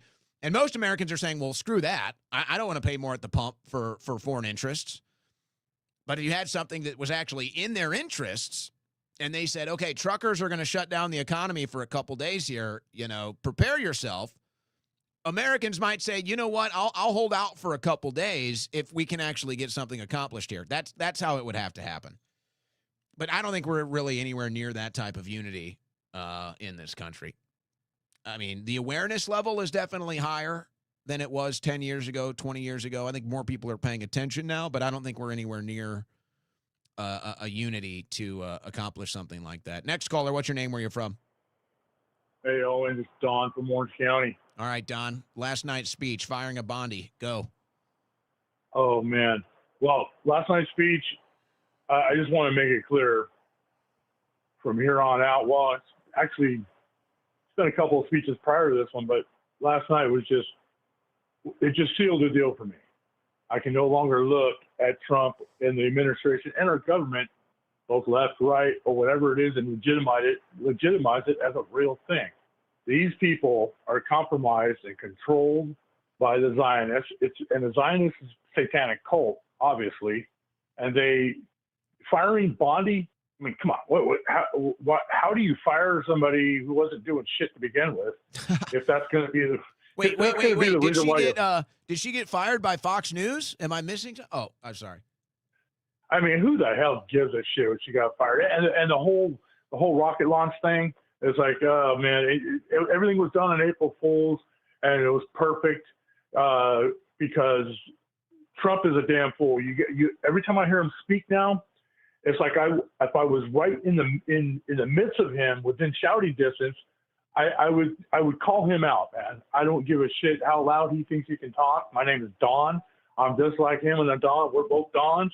I would go up to him and point my finger in his chest and say, look, you son of a bitch, you promised everybody America first, and now none of it's true, and you gaslight everybody into thinking you're doing something. You know, you lied to the whole fucking world, the whole country. I'm fed up with this shit. I'm fed up with trying to legitimize it anymore. You can't even talk about politics anymore. It's a joke. You know, I mean, it's all about family now, friends and family and good people. That's all it's about. So my message of I can't take anything seriously in politics anymore. That's resonating with you.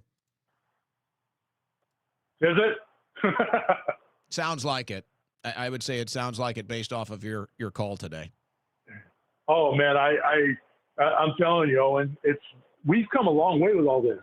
I mean, back since you came onto the scene. Yeah. Look how different everything has changed. Yeah. And I was asked the other day to keep hope and to stay the course and things will get better. I said, no, when the government changes shit in the history of the world and the history of our country, it doesn't change back for the better. It progresses into more tyranny and just more FU to you and I.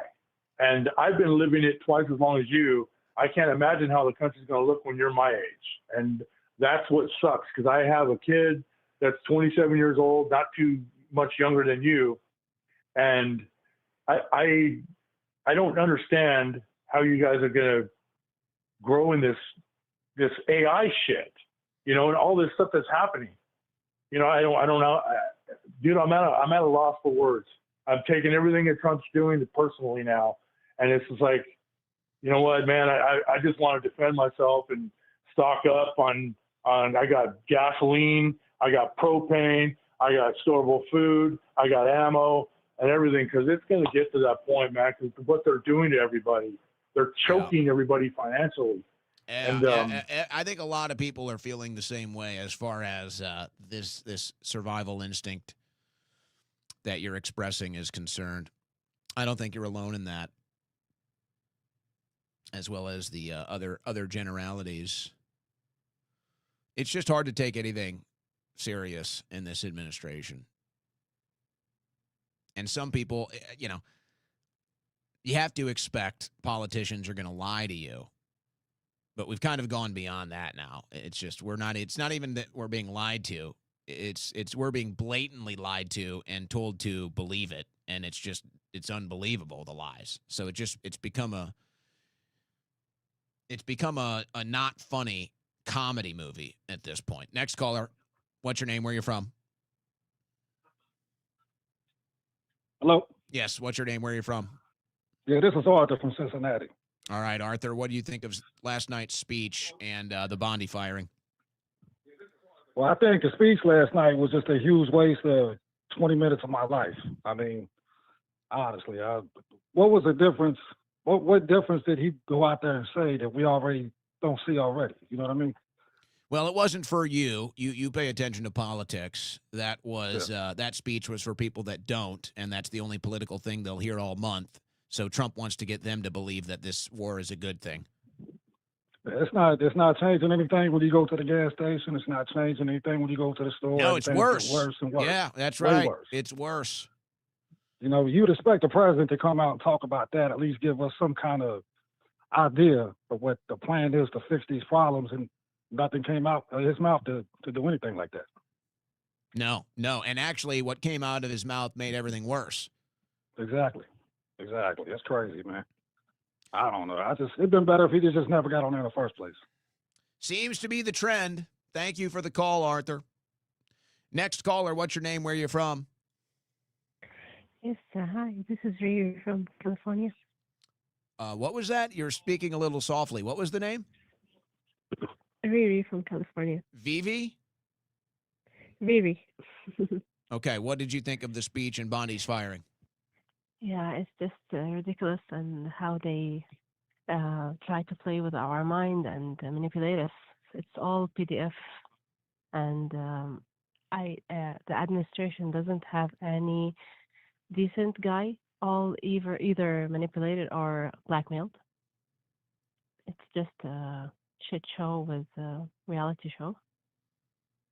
It does feel like that. And I don't like reality TV. This is like a bad reality TV show now. I don't like any of the characters. I can't relate to any of the characters. And I just want to turn it off. Yeah, we thought that we were going to deliver everything, and we were stabbed in the back. Yeah.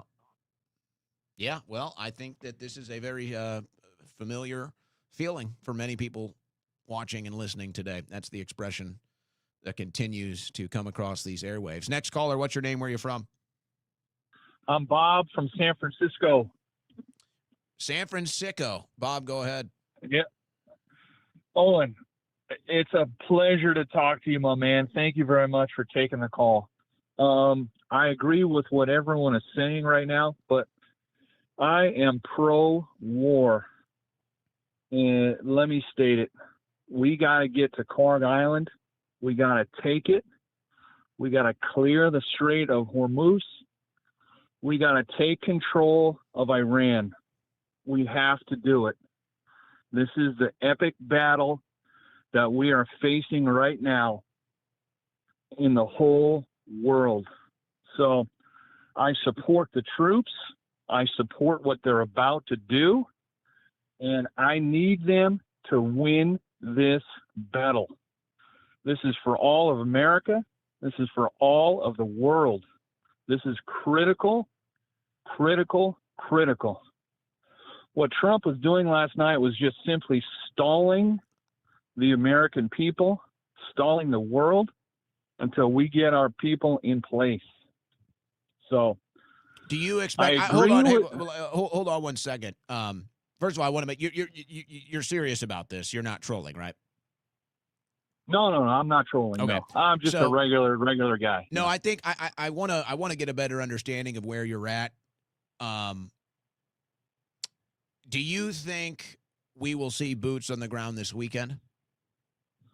I don't know. I mean, I'm not in. I don't know any of. I don't know what they're doing. I have no clue. Yeah, I don't know if they do.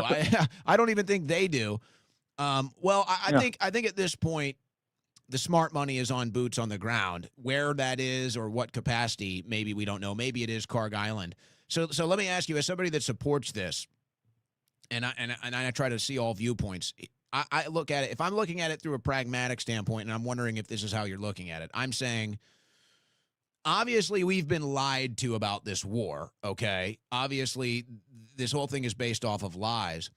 Am I to interpret that the reason you support this and the reason why you think it's such an existential battle is because, and let's just say it for what it is, we're going in there to get the oil, is what we're doing. We're going in there to get the oil, and we're going in there to take control of a major shipping operation in the Strait of Hormuz, and to leverage these huge, energy sector pieces on the geopolitical chessboard, and we're here to twist them into our favor.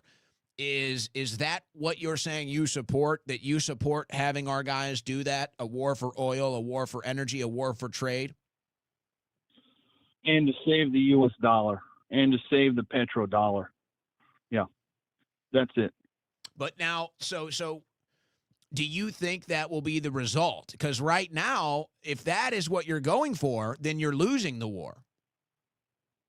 Correct. Yeah, no doubt about it. We're losing right now. We're definitely losing. Okay. And that's the impasse that we're at.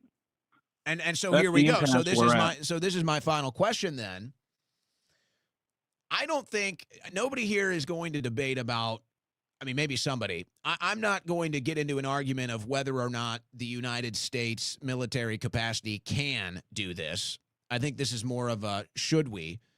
But maybe there is an element of can. Maybe there is an element of what capacity do we have? Because, and I don't even think it's about capabilities, it's about what are we willing to commit to.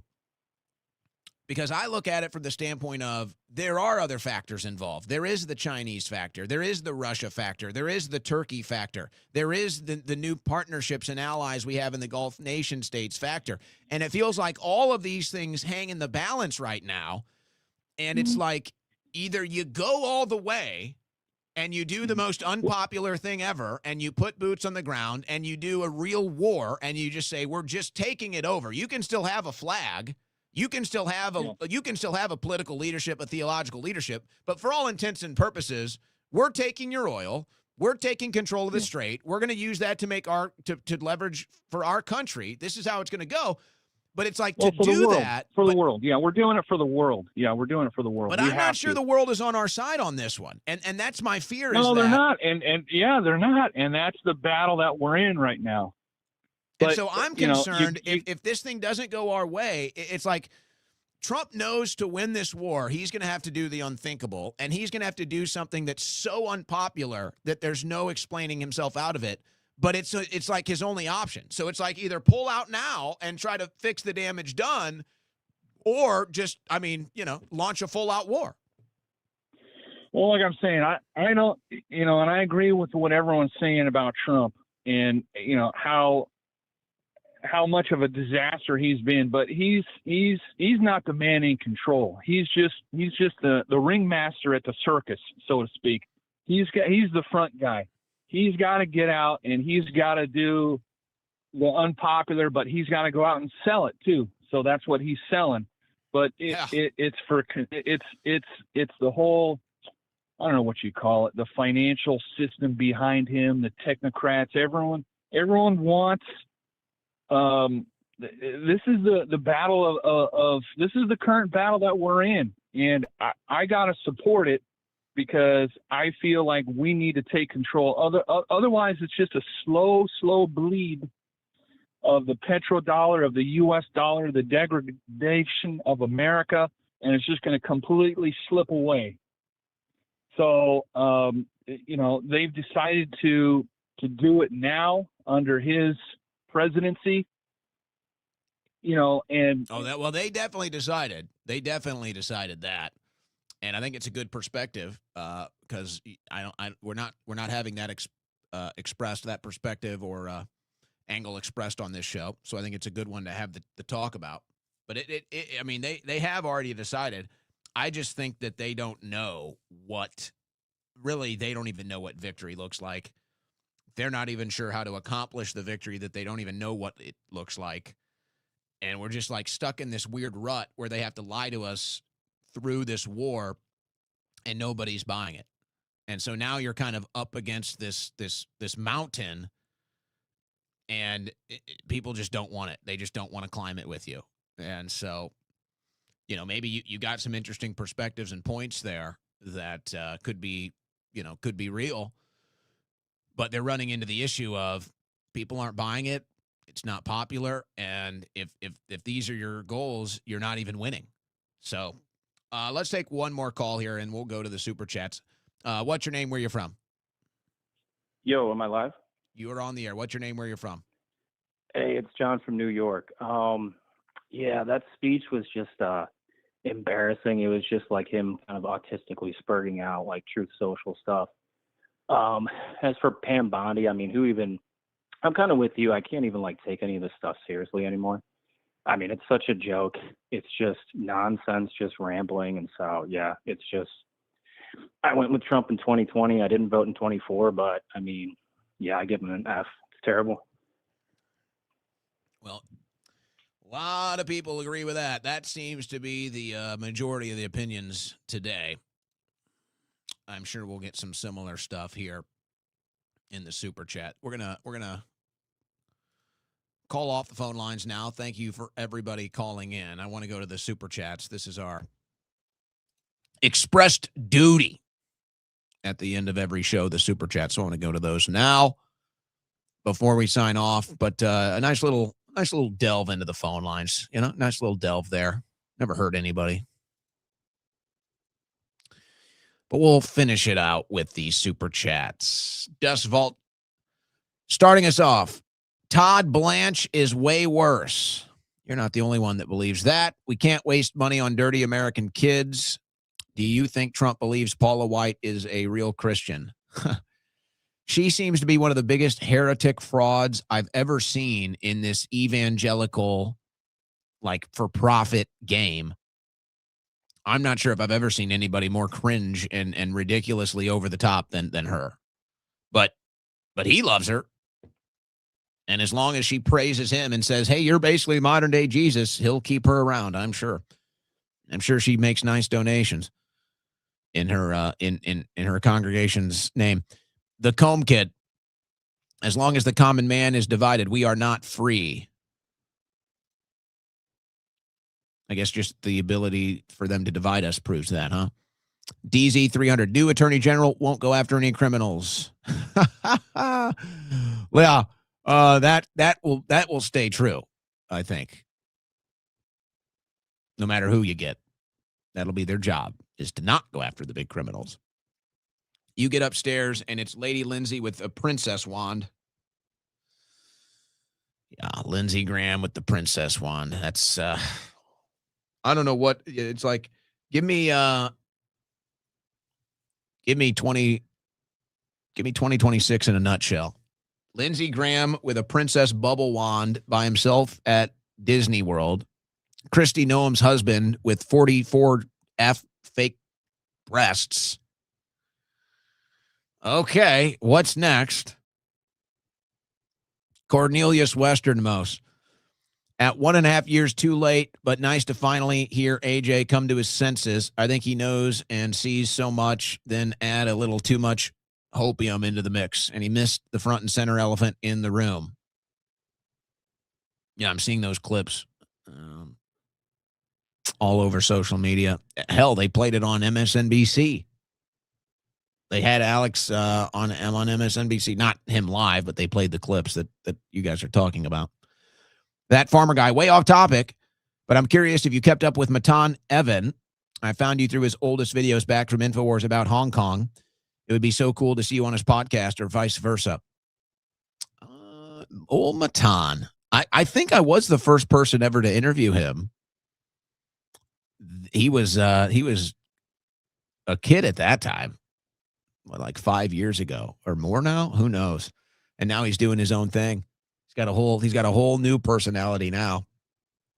No, I don't know the last time I've talked to him, but it's good to see. It's good to see that he's made it. He's made something of his online personality. So it's always fun to see his stuff. Owen Schroyer's wifey, Middle East fatigue. That's putting it lightly. Judge Joe Brown for Attorney General. I get behind that. That'd be a winner. JM Dog. How do we ever trust them again? I don't want to ever vote, or I don't want to never vote, but it's hard because we get so duped. Well, voter apathy, I think, is part of the I think trying to get you to not vote is part of the deal, which is why I still think you should vote. It's because they want you to give up voting, and then they'll just say, well, then you don't vote anyway. So we're just not going to do votes. Dow Syndrome Pam Bondi. Where is the unemployment office? No, Trump said you're going to get a nice job in the private sector, Pam. How long till Pam Bondi has a Fox News show? How are those ratings going to be? What's going to be that deal? Nathan James, Hegseth just fired the Army Chief of Staff. Well, first he was threatening to fire him. First he asked him to resign, and I guess he said no. Is that how that deal went down? That one didn't make the stack today, but you got it in there. Way to go. Time to start up my only shills. Don't do it, Pam, please. Please, for the love of God. Skeezix, the DOD can't pass an audit, but give them more money. That's damn right. They've never passed an audit. Pentagon can't pass an audit. Owen's bald twin L. I haven't seen my bald twin in the chat. Will the whole government eventually turn all AI? Probably. That's the agenda. Yeah, I would say so. And maybe they want the government to be so corrupt and hated that you'll embrace it. You'll beg for anything that's not this orange chode or this robot, this shriveled robot. You'll just beg for anything. Or some dingbat like Kamala. It's like, oh my gosh, just give me the AI. This is ridiculous. Michael Lyon. Owen, did you know that Biden has never touched the wall? Look it up and try to even find a pic of him touching the wall. Never did. All right, guys. Is he right? No Biden wall touch? I think that's true. I haven't seen it. No, it has to be. Kennedy's the only one that didn't, right? I'll find out. Somebody will send me a message of the picture. I'm guaranteeing it. Somebody will send me a picture of Biden touching the wall. It'll come in my chat, and it'll come in my messages. And if it doesn't, maybe you're right. Rura, Florida data center from Archbold, Florida, from Tay-Tay in Florida. Have you seen it, Tay-Tay?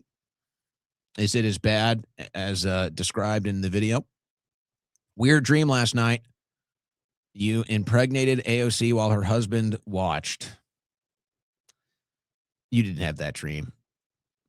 You dreamt of having that dream, though. You dreamt of a dream. You had a dream to have a dream.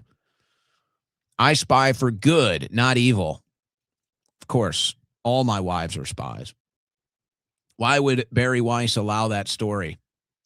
It was pre-Barry Weiss. That's why. She wasn't there when they published that one. Exposed 305. There will never be peace on earth. This world brings forth death. The only light this dark world is the ones that carry the cross. Owen, you're a noble warrior. We love you, brother. Stay strong. I appreciate that, but I do have to disagree. There might not ever be peace on earth. World peace, as we might describe it.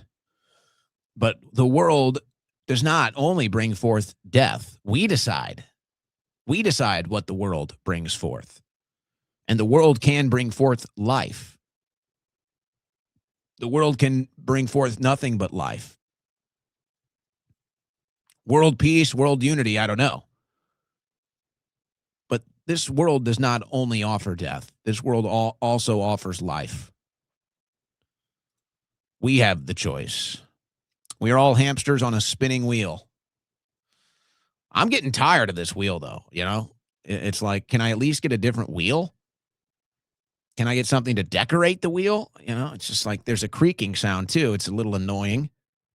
You're on to something. Kraft wasn't political until the lotus flower situation. Man, I'm telling you. Like I said, I didn't want to go crazy today. But it was just like, oh, the Chinese hacking, the Chinese spy, Bongino, he's pictured with this. It's like, what? How do you even get in a picture with a Chinese massage lady that's connected to some scandal with the billionaire? It's like, you got, so I'm like, you got Israeli agents running around the country getting blackmailed by Chinese spies. Is this where our country is at? Compromised Israeli assets are getting compromised by Chinese spies all on American soil. Clown world. Kraft does wear Nikes with his expensive suits. It's a weird look. It's a comfort look. Harry Sisson has more Riz than Trump now. Oh, boy. How much Riz does Trump have now is the question. Angstrom. I think Pam Bondi tried to quit, but he fired her to appear like a big, strong man. Well, the story is that she was begging for her job, like on her knees, groveling. Tactical civics is a peaceful and legal way of fixing the situation we're in, but it requires people to get involved, and they are lazy. Well, I don't know, lazy or busy. Let's be a little fair. God bless you, Owen. Keep fighting the good fight. Thank you. Captain Ard. Army commander fired. He must not agree with boots in the ground. Or the general direction of the foreign policy. 2, intercept news, which is reliable. You're talking about Glenn Greenwald. said hundreds of troops have died and Pentagon is covering it up. I don't think that would surprise anybody. I've not seen anything that has convinced me that that's true. I am 60% boots are on the ground. I don't know if it's this weekend, but I'm like a 60% belief that we will see boots on the ground in some capacity. Yeah. As far as the dead soldiers, it wouldn't surprise me one bit if there were more. I just haven't seen enough conclusive evidence to report that. Iran, 1 million-man army, it won't work. Well, Iran is reporting, again, believe whatever you want. Iran is reporting that they've seen a massive uptick in people wanting to serve in their military. I wonder if that has had a similar response in America to this war. I doubt it. I'm guessing most people saw this war and said, I don't want to join. But they lied about the whole thing and got probably a 500,000 men to sign up when they said no new wars, and now you're going to war. So I guess that's how that works. I'd rather be destitute than owned. Ken Rose, thank you. Owen Schroyer's wifey, buckle your seatbelt, mister. You know what?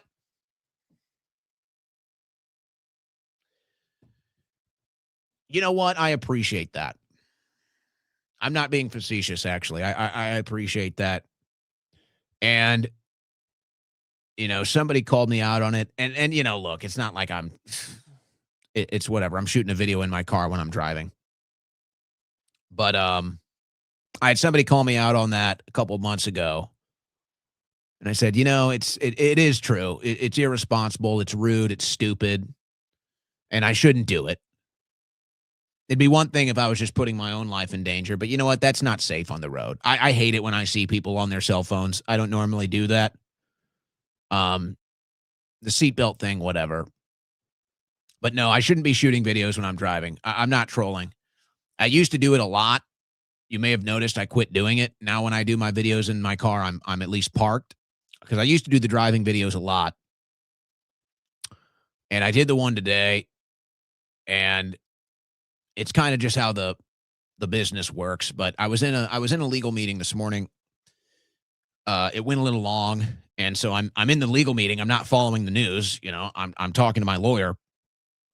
Ended up going a couple hours, and I hadn't looked at the news, and so I'm trying to catch up afterwards. And I've got the scoop that Bondi is about to get fired, and so I'm like, okay, well, I got to get ahead of it. So I shot the video in the car because it's just, I can't help myself. I had the scoop, wanted to get ahead of the story happening. So I shot the video report, said Pam Bondi would get fired. And you know what? We got it out. I shouldn't have done it. I should not have shot the video while driving the car. It's irresponsible. It's rude. And it's disrespectful.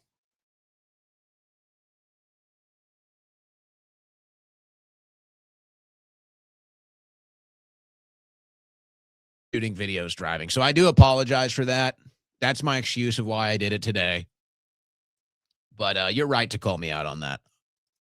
I shouldn't do that. We should not be doing that. AJ is sorry. Show grace and reunite. He loves you. I don't get it yet, though. You need to send a bunch more super chats before I really get it. Owen Schroyer's wifey's dim son. Odds Democrats take impeachment off the table. 0. I wonder what's going to be strange about the midterms. The Democrats have run on impeaching Trump and getting Trump for multiple election cycles. And for the most part, it does not work. It is not translated to success. Bigger picture, the Democrats running on, we're going to get Trump. That has not translated to success. The irony is that now it actually could. Now is the time running against Trump actually could. But for the Democrats, it's such a failed operation that they might not even do it now. That now they might say, we've tried it so many times, I don't think we're going to do it. It hasn't worked. But now is like the one time it could work, and now they won't do it. We've heard some Democrats come out and say. I know Pritzker has said it. I think Newsom has said it. I don't know who else has said it. But a couple Democrats have come out and say they've come out and said, we're getting Trump. They're all going to jail. Some of them just outright say it. When Democrats get in power, they're all going to jail. So I don't know if they would wait till he's out of office. I don't know if they would, impeach him. I don't know if they really think about strategy, since every other time they failed. The only way the Democrats would take impeachment off the table is over some deal. And maybe Trump's already cut the deal. I don't know. Maybe that's why he's selling us out. Maybe Trump already cut the deal. But Trump would have to cut a deal with the Democrats in order to avoid impeachment. Otherwise, I would say it's inevitable. Tay-Tay has no shame, no username. We all know the truth. A satanic cult is losing. Well, they're definitely exposed more than ever. Be nice to Taylor. Eric Sahlberg. Excuse me, Eric. I apologize for misgendering you. It's 2026. Keep up the great work. I boycotted for 2 weeks initially. You can't boycott me. We're writing laws. You're not allowed to boycott this show. I watch you live, and Harrison next morning. You've been class. More Bongino shit. People love it when I go after Bongino. Look. When you do this, and it probably happens in politics and in media more than anything else, maybe sports. But when you do this, everybody's got an idea. Everybody's got a suggestion. And so you have to take it. You have to take it, be a good person, and, listen to it. Because you never want to miss out on a good piece of advice. You never want to miss out on some good wisdom. But it just, it's everybody's got it.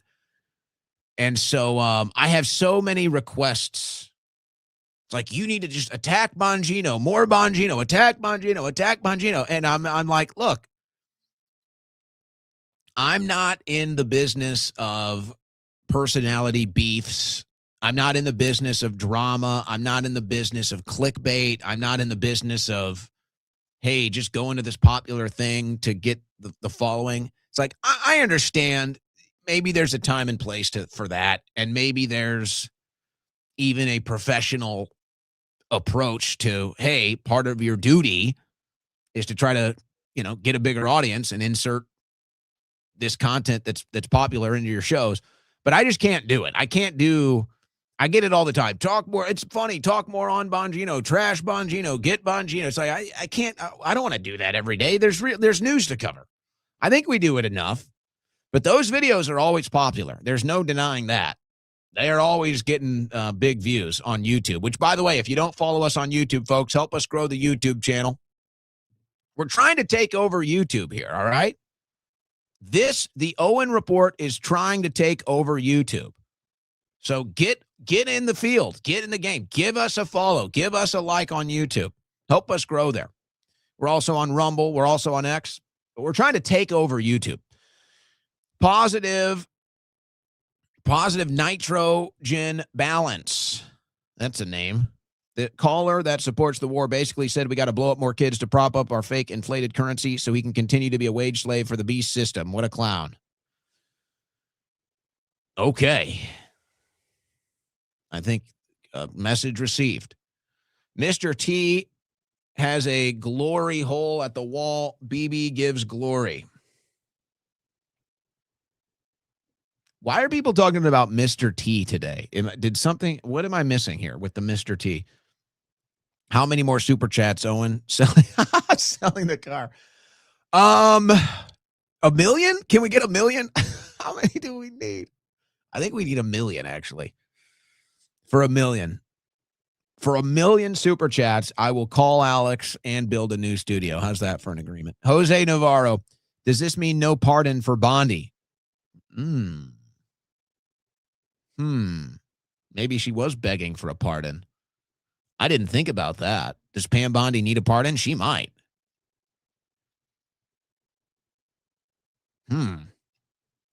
Maybe that's what she was begging for today. Get off your knees, Pam. I don't want to see it. Well, if you're going to be on your knees, there's something you can do for me. But I don't want to see it. Look at you crying like a dog. You're crying like a dog. Just get out of here. We'll say something nice, but get out. Just get out, Pam. But I need a pardon. I need a pardon for the Epstein files. I think you're smart because I want to be able to jump out quickly when Mossad takes the wheel. Yeah, well, the seatbelt. Yeah. Sold the car, selling house and organs now. Ooh, who's the top bidder on the organs? China or Israel? Or is Mexico? Does Mexico come into play here? Who are you going to sell the organs to for top dollar? All right, JV Free is working on it, guys. It's going to be huge. It's going to break the internet. Hey, by the way, hey, we listen. We listen to audience requests. I don't always ignore your requests. I always at least hear them. A request was made yesterday to get Owen Benjamin on the show. He's on at 4 o'clock tomorrow. How do you like that? Second hour, Owen Benjamin tomorrow on the Owen Report. What's going to happen? PFF, God bless you, sir, in Christ. Thank you, sir. Employ strong for life. Thank you. Thank you. I wonder if there's any bonus. I wonder if there's any leftover material we want to get to today. How about this for some slop? Do you guys remember? Did I play this on the air the other day? I know I shared it on X. There was an NBA basketball game. It's like, this is kind of where we're at, I think. When we just talk about just general humanity, it's like we're kind of getting retarded. I'm not trying to be funny, but we're actually kind of getting retarded. And so I think I played this on the show. I can't remember. There was an NBA game a couple weeks ago where they take a timeout and then they resume the game and the teams are going the wrong direction and the wrong team was given the ball. I've never seen anything like it ever in sports. Like the dumbest thing you see, like famously, is Chris Webber calling a timeout he doesn't have. Or who was it that didn't put the layup and LeBron James almost like ripped his head off? It was like they were down 1 and he didn't shoot the layup because he thought they were winning. J.R. Smith or something. It's like those are the dumbest thing you've seen. Both teams were going the wrong direction. And the ref gave the wrong team the ball. Like, what? How does that even happen? Like, you might see that in a kindergarten basketball game where the ref makes $15 and it's in the NBA. So we had a similar moment now in Major League Baseball. I've never seen anything like this. The only thing, realistically, at such a high level of sports would be the Mizzou football game when they gave Colorado 5 downs. What was that, like 1998? That was a long time ago. They gave Colorado 5 downs at the goal line. Colorado ends the game on a 5-down drive or a 5-down sequence. You never see this. NBA players going the wrong direction. And now you have a situation in Major League Baseball where a batter gets walked on 3 pitches, but it's not only that he got walked on 3 pitches, supposed to be 4 balls, he actually struck out. This is crazy. It's like humanity is really going into full-on idiocracy here. I need everybody in the world to see how bad MLB umpires are. So the count is 0-1. So the second pitch of the at-bat is a swing and miss, which means the count is now 0-2.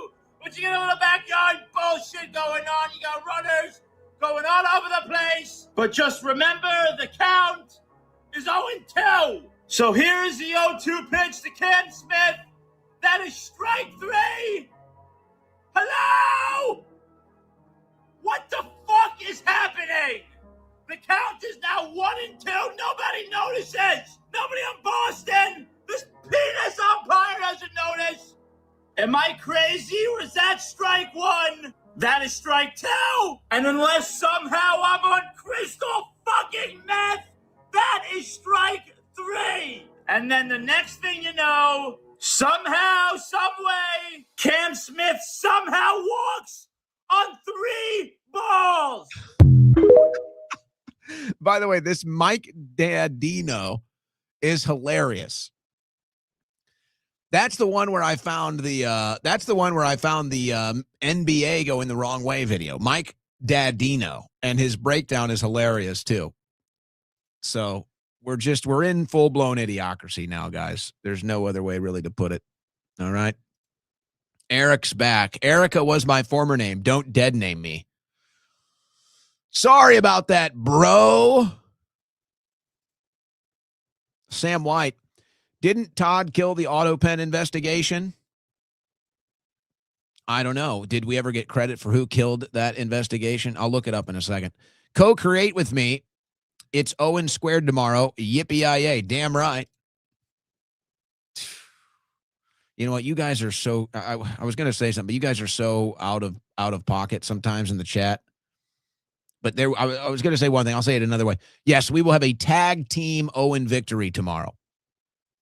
We will be.